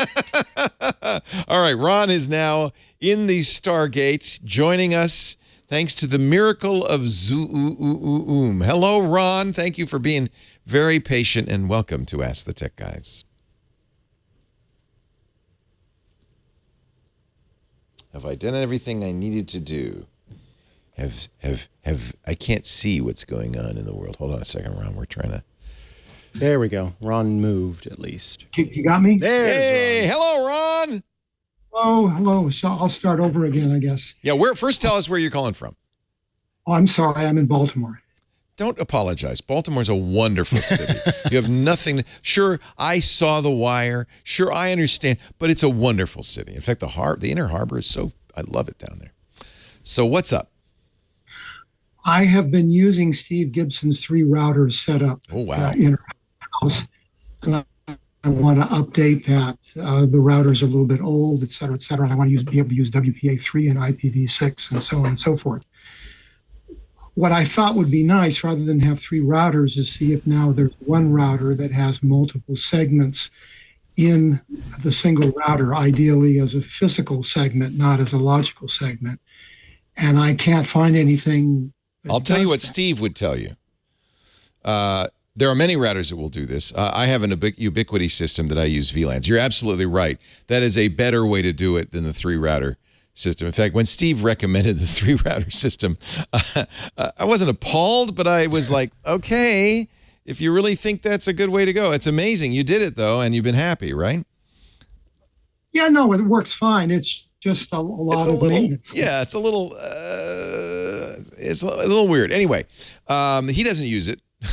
The theory is, we should explain, you have IoT devices that are made by no-name Chinese companies, which have nominal security, maybe no security at all. Some of them have hardwired logins that are accessible over the internet. They're essentially a security nightmare. And even good stuff from companies like Wise, turns out maybe there's some problems there as well. So it makes sense. You don't want your IoT device to become a gateway into your network. Because once a bad guy gets into your network and sees your machines, there's all sorts of things they can do. You'd ideally like to have your IoT stuff isolated. You still needs to be online. It still needs to be on the network, but isolated from your computers and your phones and all of the things that have all your precious data on them, so that somebody who has managed to find an exploit for your Hue light bulb that gets into your network can't then get into your computer. There's a boundary there. Now, one way to do that is have 3 routers. One router on the internet, one router for IoT, and one router for your computers. But really, that's just a kind of a poor man's way of doing exactly what you want to do, which is segmenting, creating virtual networks so that you have a virtual network for IoT and a virtual network for your computing. Now, there is an issue, because one of the reasons you have IoT devices is so that you can, with your phone or your computer, control them. And in some cases, not all, some cases, the control goes out to the internet and back down into the IoT device, and so those will continue to work. But in some cases, Sonos is one, it expects you to be able to control the IoT devices over the LAN. So you need to then create firewall rules that say, okay, this kind of traffic can go back and forth between my IoT devices, but only this kind of traffic. The other kind of traffic is blocked between IoT and my computing systems. So you obviously understand all that because you've set up this 3-router system. There are better ways, and a VLAN is the better way. What Steve uses is software called pfSense, which is very nice, very sophisticated router software that's security focused. And he actually runs it on an inexpensive device from Netgate, the Netgate 1100. So this is a router. They call it a security gateway. You see, it's kind of a limited router. It only has a couple of Ethernet ports on it, but in a way, that's all you need, because you're going to then put it on a Wi-Fi. It's not Wi-Fi, so you're then going to put it on a Wi-Fi radio, separate standalone Wi-Fi radio. But then you have pfSense running on your router, and pfSense gives you absolute control.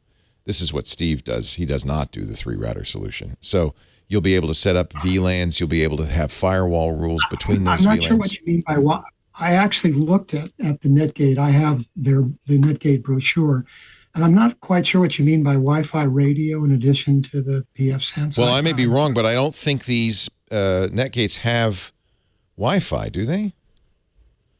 I think they're just Ethernet only. So if they have Wi-Fi, then you don't have to worry about it. But if they don't have Wi-Fi, then you would, and they make them, or you could just buy a regular Wi-Fi router and turn off the. So essentially, you have 2 routers instead of 1 router. No, you only want 1 router ever. But you have the but you don't have radios, right? So you need, and there are companies that sell just Wi-Fi without routing, or you can turn off the routing, buy an Asus or whatever and turn off the Wi-Fi. Turn off the routing. But you do, if you want Wi-Fi, you need to add Wi-Fi. TP-Link makes inexpensive Wi-Fi only devices, for instance. So that's, you need a radio, right? There's no radio in this. Actually, I guess you could continue. Now, okay, so there are some with radios. I guess. The Ubiquiti solution I have has a standalone router.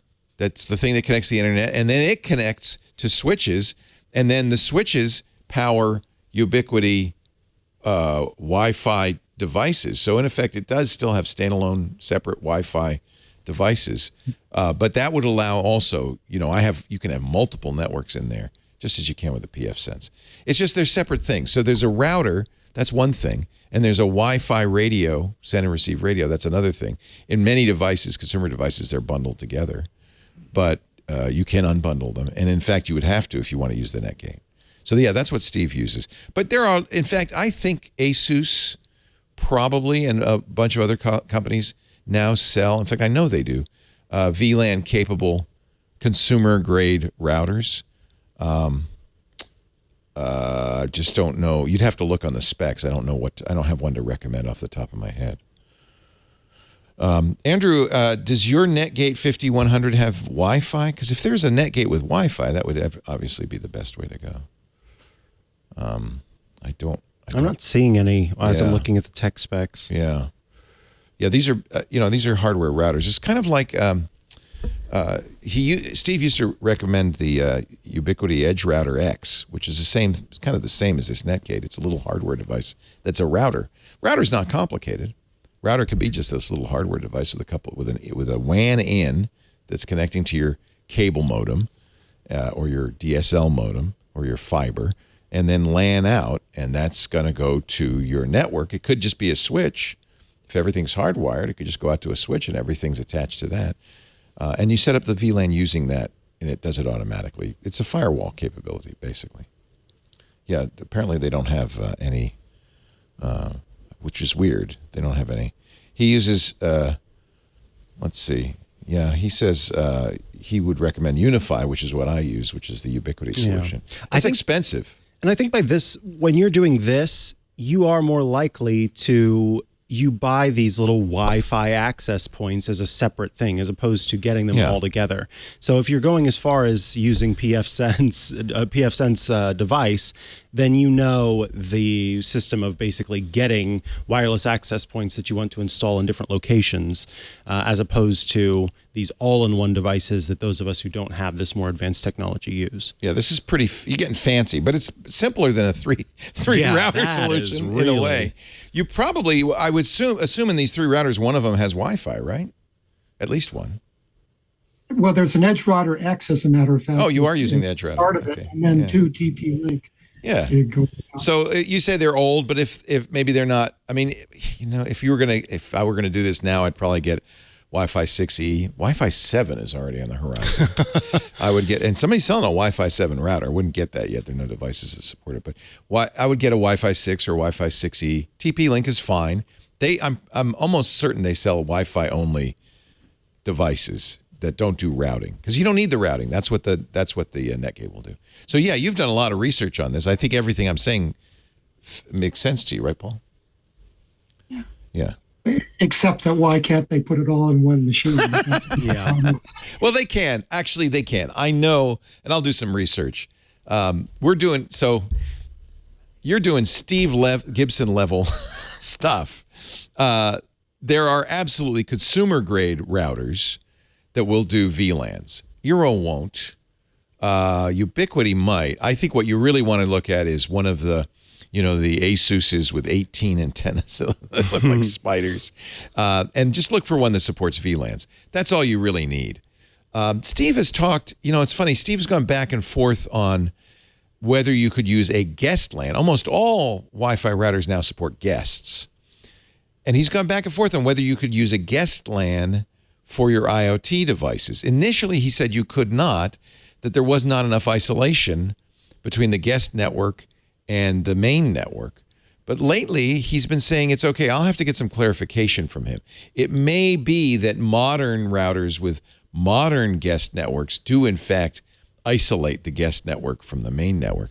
But that's still a problem if you don't have a firewall that allows it to be somewhat porous, because you do need, it depends what your IoT devices are, but there are IoT devices, I use Sonos as an example, that require that you be on the same LAN as the Sonos device. In order for that to work, you'd have to have complex firewall rules. I gave up. I just put the Sonoses on there. You're like, okay, fine. I have a secure LAN and an IoT LAN, and there are just some devices, printers too, that I just have to have on the secure LAN. Yeah. And that's a security flaw, because if any of those are hackable, they're sitting on my main network, and that's what you've been trying to avoid, reasonably trying to avoid all this time. I honestly think it would be best to eliminate IoT devices that you aren't comfortable with. Steve went out and bought a cheap Chinese on-off switch. It's like, I wouldn't put that on my network at all, ever. Go with well-known names that offer over-the-air firmware upgrades, automatic, and that have a commitment to keeping them secure. For instance, if you only got HomeKit stuff, Apple's making very sure those companies are going to stay secure.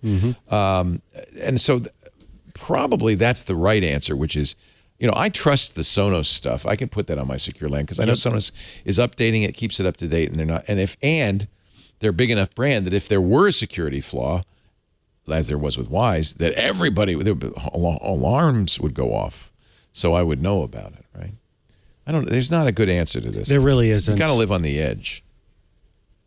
But I understand. I honor your desire for security, Paul. I think you got the right idea. You're already looking at the Netgate, which is what Steve recommends. Andrew is saying he has a TP-Link AP only Wi-Fi 6. The Wi-Fi does not have to do the VLANing. The router does the VLANing. The Wi-Fi is just a radio, just transmitter. I do have, though, I actually did this with the Ubiquiti, which is nice. The IoT network is only 2.4 gigahertz. Nice. And the secure LAN is both 2, 4, and 5. That's smart. So that whenever an IoT device is being put online, we have two different access point names. So the IoT LAN is named Godzilla, and the secure LAN is named Mothra. And Godzilla is only 2.4 gigahertz. So when I have an IoT device, I say, join Godzilla. I know it's going to work. It's going to be 2.4. I don't have to worry about it accidentally joining a 5 gigahertz network it can't use. And then I let the phones and the laptops and everything. By the way, most of my stuff is wired now, because that's the other thing you do when you're going to do this is run Ethernet everywhere. So all my TVs, the computer workstation areas, because this was back in the COVID when Michael was Zooming to class. Right, yes. Lisa was Zooming into work. I was Zooming into podcasts. We potentially had 3 Zooms going at the same time. I wanted to make sure everybody was hardwired. And that's worked fine. That's worked very well on a Comcast gigabit system. Andrew says, I don't have any IoT things to worry about except for printers. Damn them. He says the AP needs to tag it. Yeah, the AP has to be. That's an interesting point. The Wi-Fi access point. Well, what you would do is you'd have 2 different ones. You'd have one for the IoT and one for the. That's going to be complicated. And that takes you back to 2 machines. Yeah. What you really want is a router that'll do VLANs. Wi-Fi router, so to speak. Yeah, I'm pretty sure Wi-Fi. ASUS has them. I like ASUS because they have open firmware. Let me just see. ASUS Wi-Fi VLAN. I'm going to do a Google's, or actually in my case, a Neva search. Yeah. So it looks like the BRT AC828, among others, will set up VLAN networks. So that's the that's probably the way to go. In fact, this is ASUS's FAQ: how to configure VLAN ID tagging for internet connection on BRT AC828. See the spider? Turn that upside down, and you wouldn't want to meet that in a dark alley. So this is model number again. This is just one. I suspect they have many, but this is the 828. But I suspect if ASUS is putting this into their firmware on one, they're going to put it into their firmware on all of their higher ends. These will be more expensive. They'll be $400 routers at least. But see how they have the VLAN choices. Yeah, this looks like it'll do exactly what you want. You want to make sure you can have a firewall routing between them so that you can control the devices. Do you have any Sonos stuff? No. Printers are another one. No, the printers are hardwired. Okay. So Hue Lights goes out to a server and back, so it doesn't have traversal, so it doesn't need a firewall rule. A lot of IoT stuff now. I would bet thermostats, doorbells, all of that would go out to the public net and come back down, so you don't have to worry about putting holes in your wall. I hope that helps. It's a start. It's more information than you wanted. Well, more than I started with an hour ago. So it's a really, it's actually, I'm glad to talk about it because I think most people, almost everybody, is just going to put it all on one network. Yep. And for that reason, that's why I really push getting it from a reliable person, a reliable company that will do firmware upgrades, that will pay attention to it, that won't abandon it. That has a security team. Yeah. They pay people to. Yeah. And that usually means not a no-name device. Yeah, the Ubiquiti Dream Machine is what I have at home, and it does a wonderful job. All right. That's actually, you can get that just by itself, the Dream Machine, the UDM. And I think that's a great choice. Ubiquiti is kind of a prosumer, not quite professional. Yeah. We use Ruckuses here, but we have, a real IT department. One guy, but it's a department. It's a big department. Thank you, Paul. Well, I'm the IT department at our place. Yeah, of course you are. I did all this because I got tired of, honey, the internet's down again. Or it's not working, or it can't get online. Why is it not moving fast enough? You really, it's hard being the IT guy in a house because I don't like sleeping on the couch. Yeah. And Thank they you. Come to you for the problems, and then when they're not solved, then it's your fault. Thank you, Paul. Take care. I told Lisa, I said, have Russell do it. All right. What direction here? We have half an hour left. Should we just go through a bunch of calls? Let's go to the calls. Yeah. Wait a minute. Oh, wait a minute. Oh yes. Oh, we can't go to the calls. Yes. Let me get my phone going because I'm going to take a walk. Take a walk.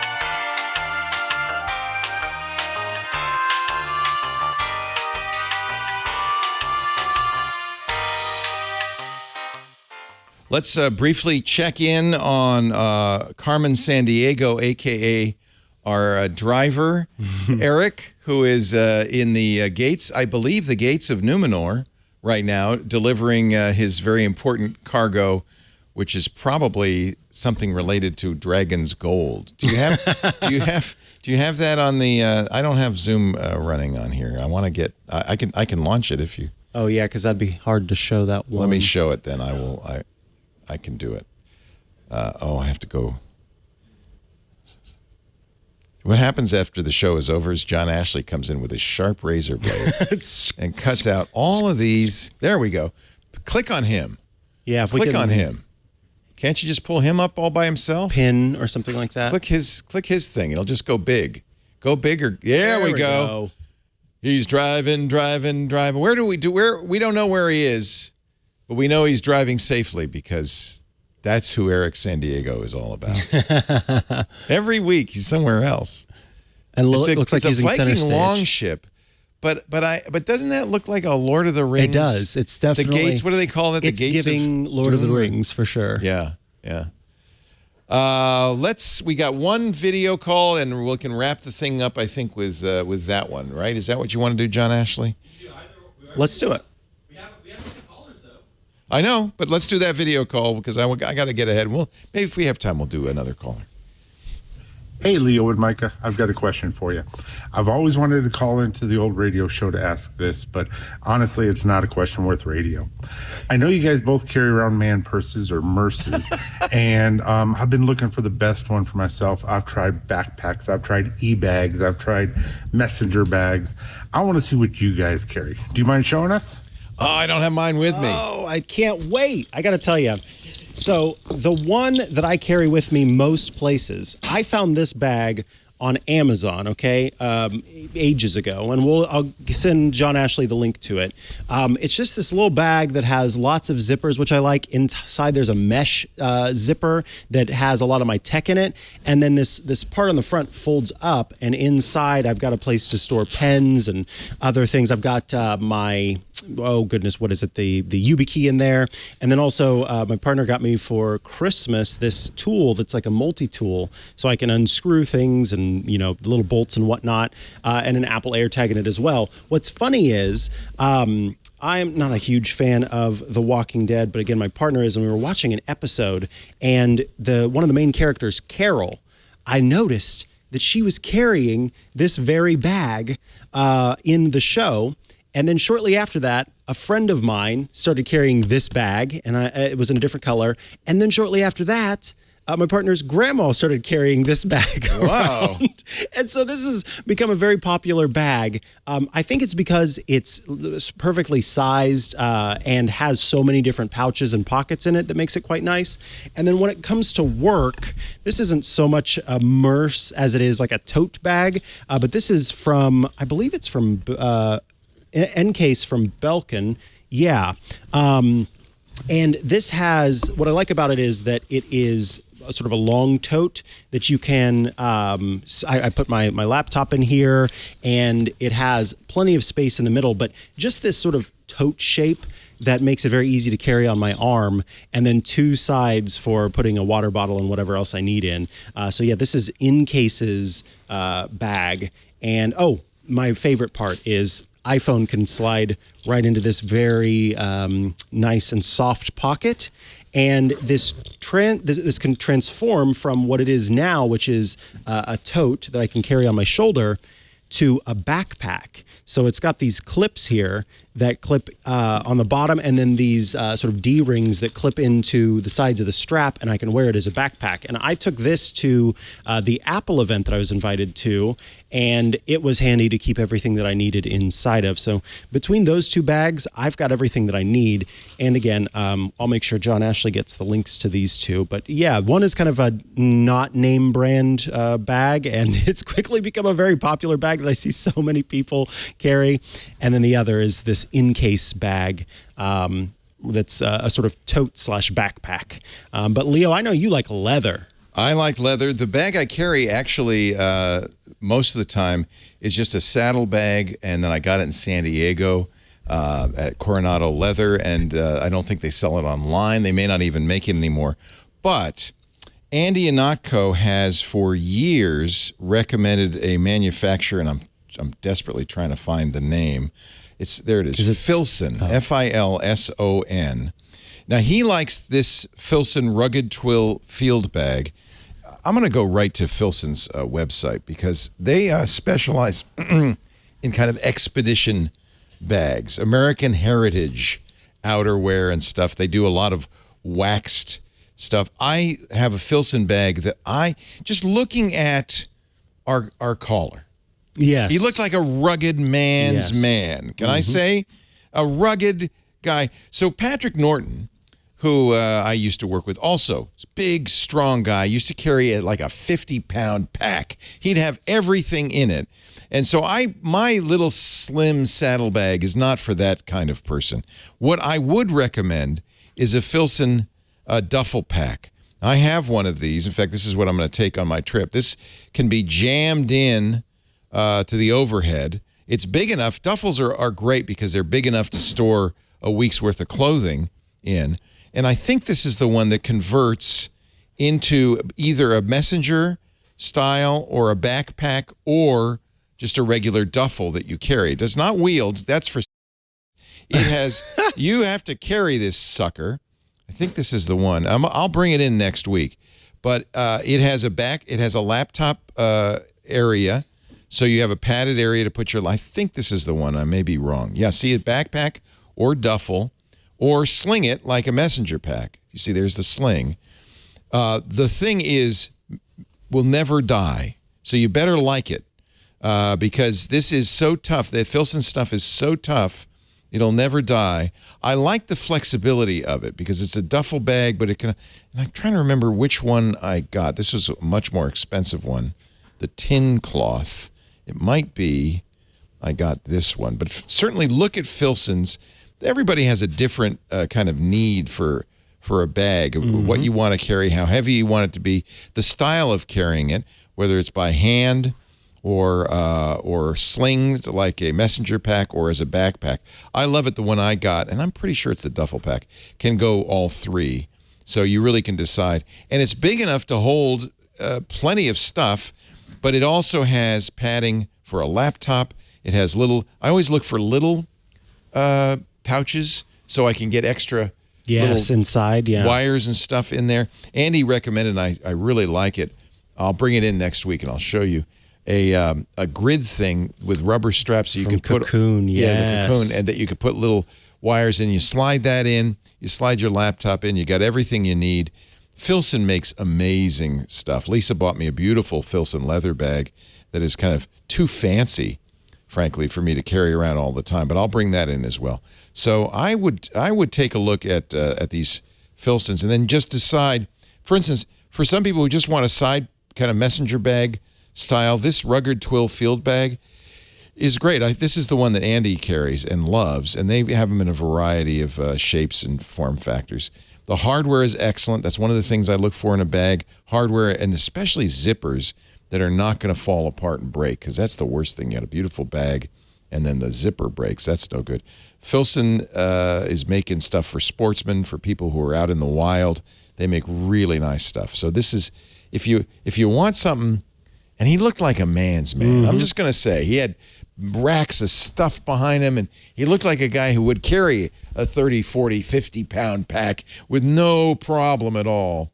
Then you don't want there he is. Look at that guy. That's a guy who has a big backpack. He probably wears a Utilikilt.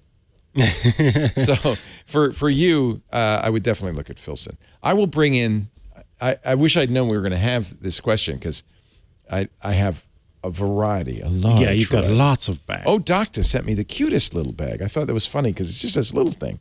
He sent me, that's a perfect European carry-all. All right, let's do one more call. I really want to. So who should I do next? Who's been on the line the longest, John Ashley? Richard or Marcel? Marcel. All right, I am going to bring Marcel on the air here. I think that button is not working. You might have to do that. And we will talk to Marcel. That's a great question, though. Just get me started in the bags. Yeah. For some reason, I have a fetish. Well, I done. Hey, how you doing, Marcel? You see me? Can you see me? I see you. You're in our Great to see you guys. Happy afternoon. Happy afternoon to you. Do you celebrate St. Patrick's Day on Friday? Well, I was to celebrate the lucky to be Irish is some very good news, you know. Are you Irish? No, I'm an African American. I thought you might be. I could see the picture. But, you know, they have some people called Black Irish. I don't think they're actually that black. But anyway. I like that, Leo. You could be that. Black Irish. Anybody can celebrate St. Patty's Day. That's very good news, you know. What can we do for you, Marcel? All right, that's a very good news, but some bad news. In the past 24 or 48 hours, my Twitter has been definitely hacked. Oh, I'm so sorry. Right. Hacked. HACKED. What's your Twitter, Marcel? What's your Twitter? What? What is Go ahead, it? Leo. What's your handle? My Twitter account is at mmyrick29. I will try to get the verification going on, but it's not going to be there. But no one has Twitter Blue for the subscribers. But for my hacking, because of that, direct messages, links, all that genres. What can I do to protect my safety and keep it away from hacking for sure? Yeah. My, Lisa's Instagram has been hacked. I have got my Instagram impersonated. They're out there. They're bad people, Marcel. You know about two-factor, right? Yeah, I have two-factor. And you always. still got hacked? No. Oh, yeah. No. So that's the thing. Two-factor is going one step beyond a password. The three factors of the whole issue is, how do I prove I'm me? How do I prove that I am Marcel to the outside world? How will provide me, as always, to change my password and get everything correctly. Exactly. So that's the real trick. It's all about what we call authentication, and there are three ways to authenticate yourself. Something you know that you've memorized, that's a password, right? Something you have. In my case, I have my YubiKey, which is a physical key, but it could also be your phone. Your phone is actually something wonderful. Or tablet, any device, especially if the device has biometrics. That's something you have, only you have it. And the biometrics add that third factor. Biometrics is something you are, your fingerprint, your face ID, your iris ID. If you combine, if you just have one factor, a bad guy could guess a password, could cut off your thumb and use your fingerprint, maybe could steal your authenticator. This is very common with SMS. Yeah. Don't use SMS. Anonymous. But if you have two of them, something you know and something you have, you're much more than twice as safe. In fact, I would say if you're using two-factor, you're never going to get hacked because it's so much work. Unless, Marcel, you are a famous person and you're the target of an attack, nobody's going to take the time to steal your phone number and blah, blah, blah, blah. So yes, this is the newest YubiKey technology. This is kind of an interesting thing because it's both something I have and something I am. This is a fingerprint reader on the YubiKey. You got that one. So I have the physical YubiKey. Oh yeah, that will help. Wouldn't that help? Wouldn't that be great? So you put yes. So what I do is well, this is $95. It's a little expensive. You can get the inexpensive blue YubiKey for $25.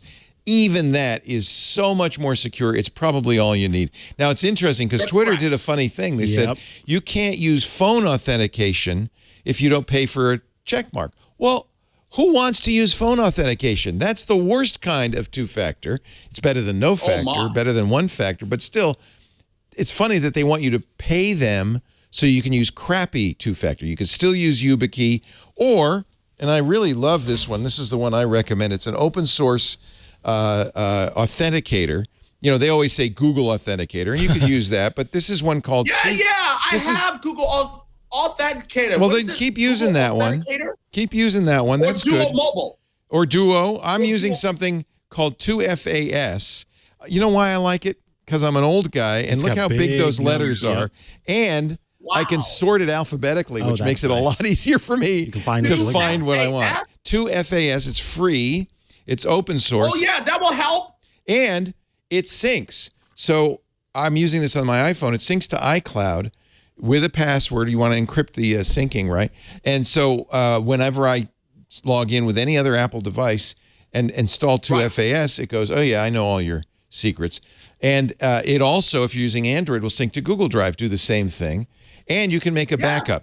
So this way, when you get a new device, it's very easy to transfer over your two-factor authentication. It's my new favorite. I used to recommend Authy, but this is the one I use now. It's free. 2FAS. Authy's very good as well. So there's a couple of choices for you. Authy is another authenticator. So there's Google Authenticator, Microsoft Authenticator. You mentioned Duo. LastPass as an authenticator. Bitwarden, our sponsor, as an authenticator. There are lots of these. They all do the same thing. What they do is they give you a secret. It's kind of like a password. They give you a secret. They give it to you once, usually in a QR code, and then you add it to your authenticator. Your authenticator takes that secret number. It's a long, long number, mushes it together with the time of day, and because the site you're on has the time of day and your secret. And if that 6-digit mush matches, then they know, that person knows the secret. If you keep that secret in Authenticator, it now becomes something you have. It is kind of like a password, but it's something you have. Where do people get the Authy website or even... Authy on your iPhone, on your Android phone, just go to the store, the Google Play Store. Even Amazon. If you have Amazon, I don't know which ones are on the Amazon store, but I bet you Authy and I bet you 2FAS are. Certainly check. And if not, Google Authenticator is fine. Connection. Yeah, Google Authenticator is fine. It's always making connection to keep away from hacking, even destroying my old account, just like Twitter. Speaking of Twitter, if everyone could follow me at MMyrick29, that will be 994 followers, almost getting it to 1,000. But no one has been trying to keep it away from hacking and direct messages linking from my Instagram. It's no, that's no good. Where does that handle come from? You're Mr. 29. Is that your handle? No. MMyrick29. Let me spell that for you. Spell it out so we know. Yeah, it's not adult or anything, right? MYRICK29. That's MYRICK29. And is 29 your age or? My 29 is the age. Or what year you were born? 1929. This doesn't look like you. I'm confused. No. It's October the 18th, 1993. Am I on the wrong? My birthday. Spell it again, one more time. OCTOBER. No, not. Thank you for spelling the month. Spell out your Twitter username for us again. Oh yes. I'm sorry. MMyrick29. Well, somebody must have hacked because there's some white guy on it. Yeah. So. Hey. 2 M's. Yes, 2 M's. Oh, I was just doing the one M. We found you. Okay, 2 M's, YRICK. Oh, there's Marcel. The one word that matters most, RESPECT. Tell you what it means to me. Marcel, pleasure meeting you. Everybody follow. I will follow you. You're in New Jersey. I didn't ask you. Where are you calling from? No, I'm from Brooklyn. My kind of thought my family moves to Jersey get away from us. They marry. Hey, Marcel, you're a great way to end the show. Thank you so much. Yes. I hope no will one love hacks to your keep account. away from hacking. Turn on two-factor. You don't need to have a blue check to turn on two-factor. That's right. I have two-factor to keep away from hacking. You all got over it. the place. You got it. And I notice you have a little blackbird next to it. Does that mean you're on Black Twitter? Is that what that means? Yes. What is Black Twitter? Oh, that's another question for another day. There is a very active community of black people, African Americans, on Twitter, and it's widely considered to be one of the best places to go to find out what's going on in the black community. And certainly, it's a culturally fascinating. You know, Jeff Jarvis, who's about the whitest guy I ever met, did a symposium on Black Twitter with many of the people in Black Twitter at his university, and we're trying to figure out if that will help. Yeah. Trying to figure out if we could somehow recreate that on the show, because it was just fascinating. That is Marcel, a pleasure. Thank you for joining us. Take care. Respect the hacking. Keep away from it. Keep away. RESPECT. Suck it to me. Let's all stay together. Okay. We will not be hacking all of us. Let us not keep away from hack. Let us all come away. No more hacking. No more hacking. No more hacking. No. No more hacking. Thank you, Marcel. Bye-bye. Bye, Marcel. RESPECT. Find out what it means to me. What a character. That is a great way to end this Sunday edition of Ask the Tech Guys. Next week, Johnny Jett makes his triumphant return. Can't wait to see Johnny. Also, Dick DiBartolo will be with us. We will be doing more video calls if you send them to Ask the Tech Guys at twit.tv. And, of course, we'll be taking those unpredictable Zoom calls called twit.tv. You got anything planned for next week, or is it? Yes, I actually do. So an embargo lifts on Tuesday, and I will be showing off some fun things next Sunday. Ooh, but you can't tell us. I can't say yet because the embargo has not lifted yet. Currently enjoined. I will bring in my Filson bag and a couple of, actually 2 Filson bags, a few other bags next week. Sweet. We'll do a little bag demo. I like your bag though. That's nice. Yeah, we both carry man bags. Mm-hmm. It's so handy. Yeah, European carry-alls. Right? There you go. Whatever you want to call them. I don't care. Thank you for joining us. We do the show every Sunday, first thing in the morning for us, 11 a.m. 11 a.m. Pacific. That's 2 p.m. Eastern Time. That's 1800 UTC. You can watch it live at live.twit.tv. If you're watching live, the IRC is open to all at irc.twit.tv. Of course, we like it if you join Club Twit. That way you can join us in the Club Twit Discord. Club Twit is one of the ways that we're, kind of making ends meet in a very difficult time for podcasting. It's just $7 a month, and we think we give you a pretty good benefit for that. You get ad-free versions of all the shows, no ads at all, plus shows we don't put out in public the club pays for, like Micah's Hands on Macintosh, Hands on Windows with Paul Thurrott, the Untitled Linux Show, Stacy's Book Club, the Giz Fizz, Home Theater Geeks, brand new in there. And often those shows will move into the public eye. At least that's the plan. That's what happened to This Week in Space. But your donation of $7 helps us make that possible. $84 a year. There's also corporate memberships. I didn't mention, you also get to chat in the craziest place of all, the Club Twit Discord. It's not just chat about the shows, though. It's chat about all kinds of stuff. In fact, you heard there's an autos area. That's where Sam Abuelsamid hangs out. You can talk about alcohol and travel and games and all sorts of stuff. We even have a Midjourney channel for people who want to play with artificial art generation. I've been playing with Midjourney. It's been having a lot of fun. Did you see some of the creations? Yeah, wild. Midjourney, we didn't talk about this, but one of the things that happened this week is Midjourney released version 5, and it is photorealistic, virtually indistinguishable now from a real photo, and that's going to be very very interesting when we get to that. We have a public Midjourney, but we also have our own private Midjourney for staff, and I ended up paying whatever it was, $100 a year for access to the latest version. I have to say, nice. I'm looking to see if I can find some of my unusual art. Some of it's kind of weird. Here we go. Staff Midjourney. Can I click that? I've made it really big, and I can't. I can't. Everything's so giant. There we go. I can't click anything. Here we go. Let's see what we've got going. That's so it didn't know what Lisa looks like. Oh, but look how photorealistic that is. Oh wow! I just imagined someone. Just imagine somebody with red lips. I said Steve Martin with the globe, with the world on his shoulders. It doesn't really know. It doesn't. You know, if you don't provide it with pictures, it's not great. We want to do some kitty cats. Lisa wanted to do some kitty cats. So this is generated, artificial intelligence generated kitty cat in the woods. It's kind of amazing what you can do with this. So we've been having a lot of fun. This is a cat. The prompt was photorealistic photo portrait of a black and white cat on a San Francisco fire engine.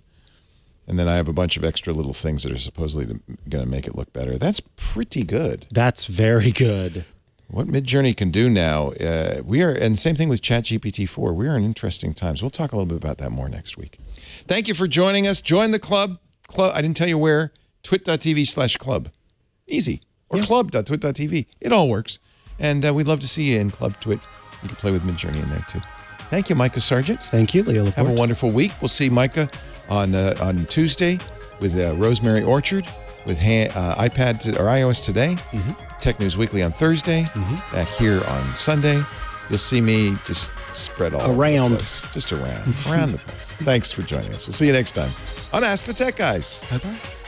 Hey, I'm Rod Pyle, editor-in-chief of Ad Astra Magazine, and each week I join with my co-host to bring you This Week in Space, the latest and greatest news from the final frontier.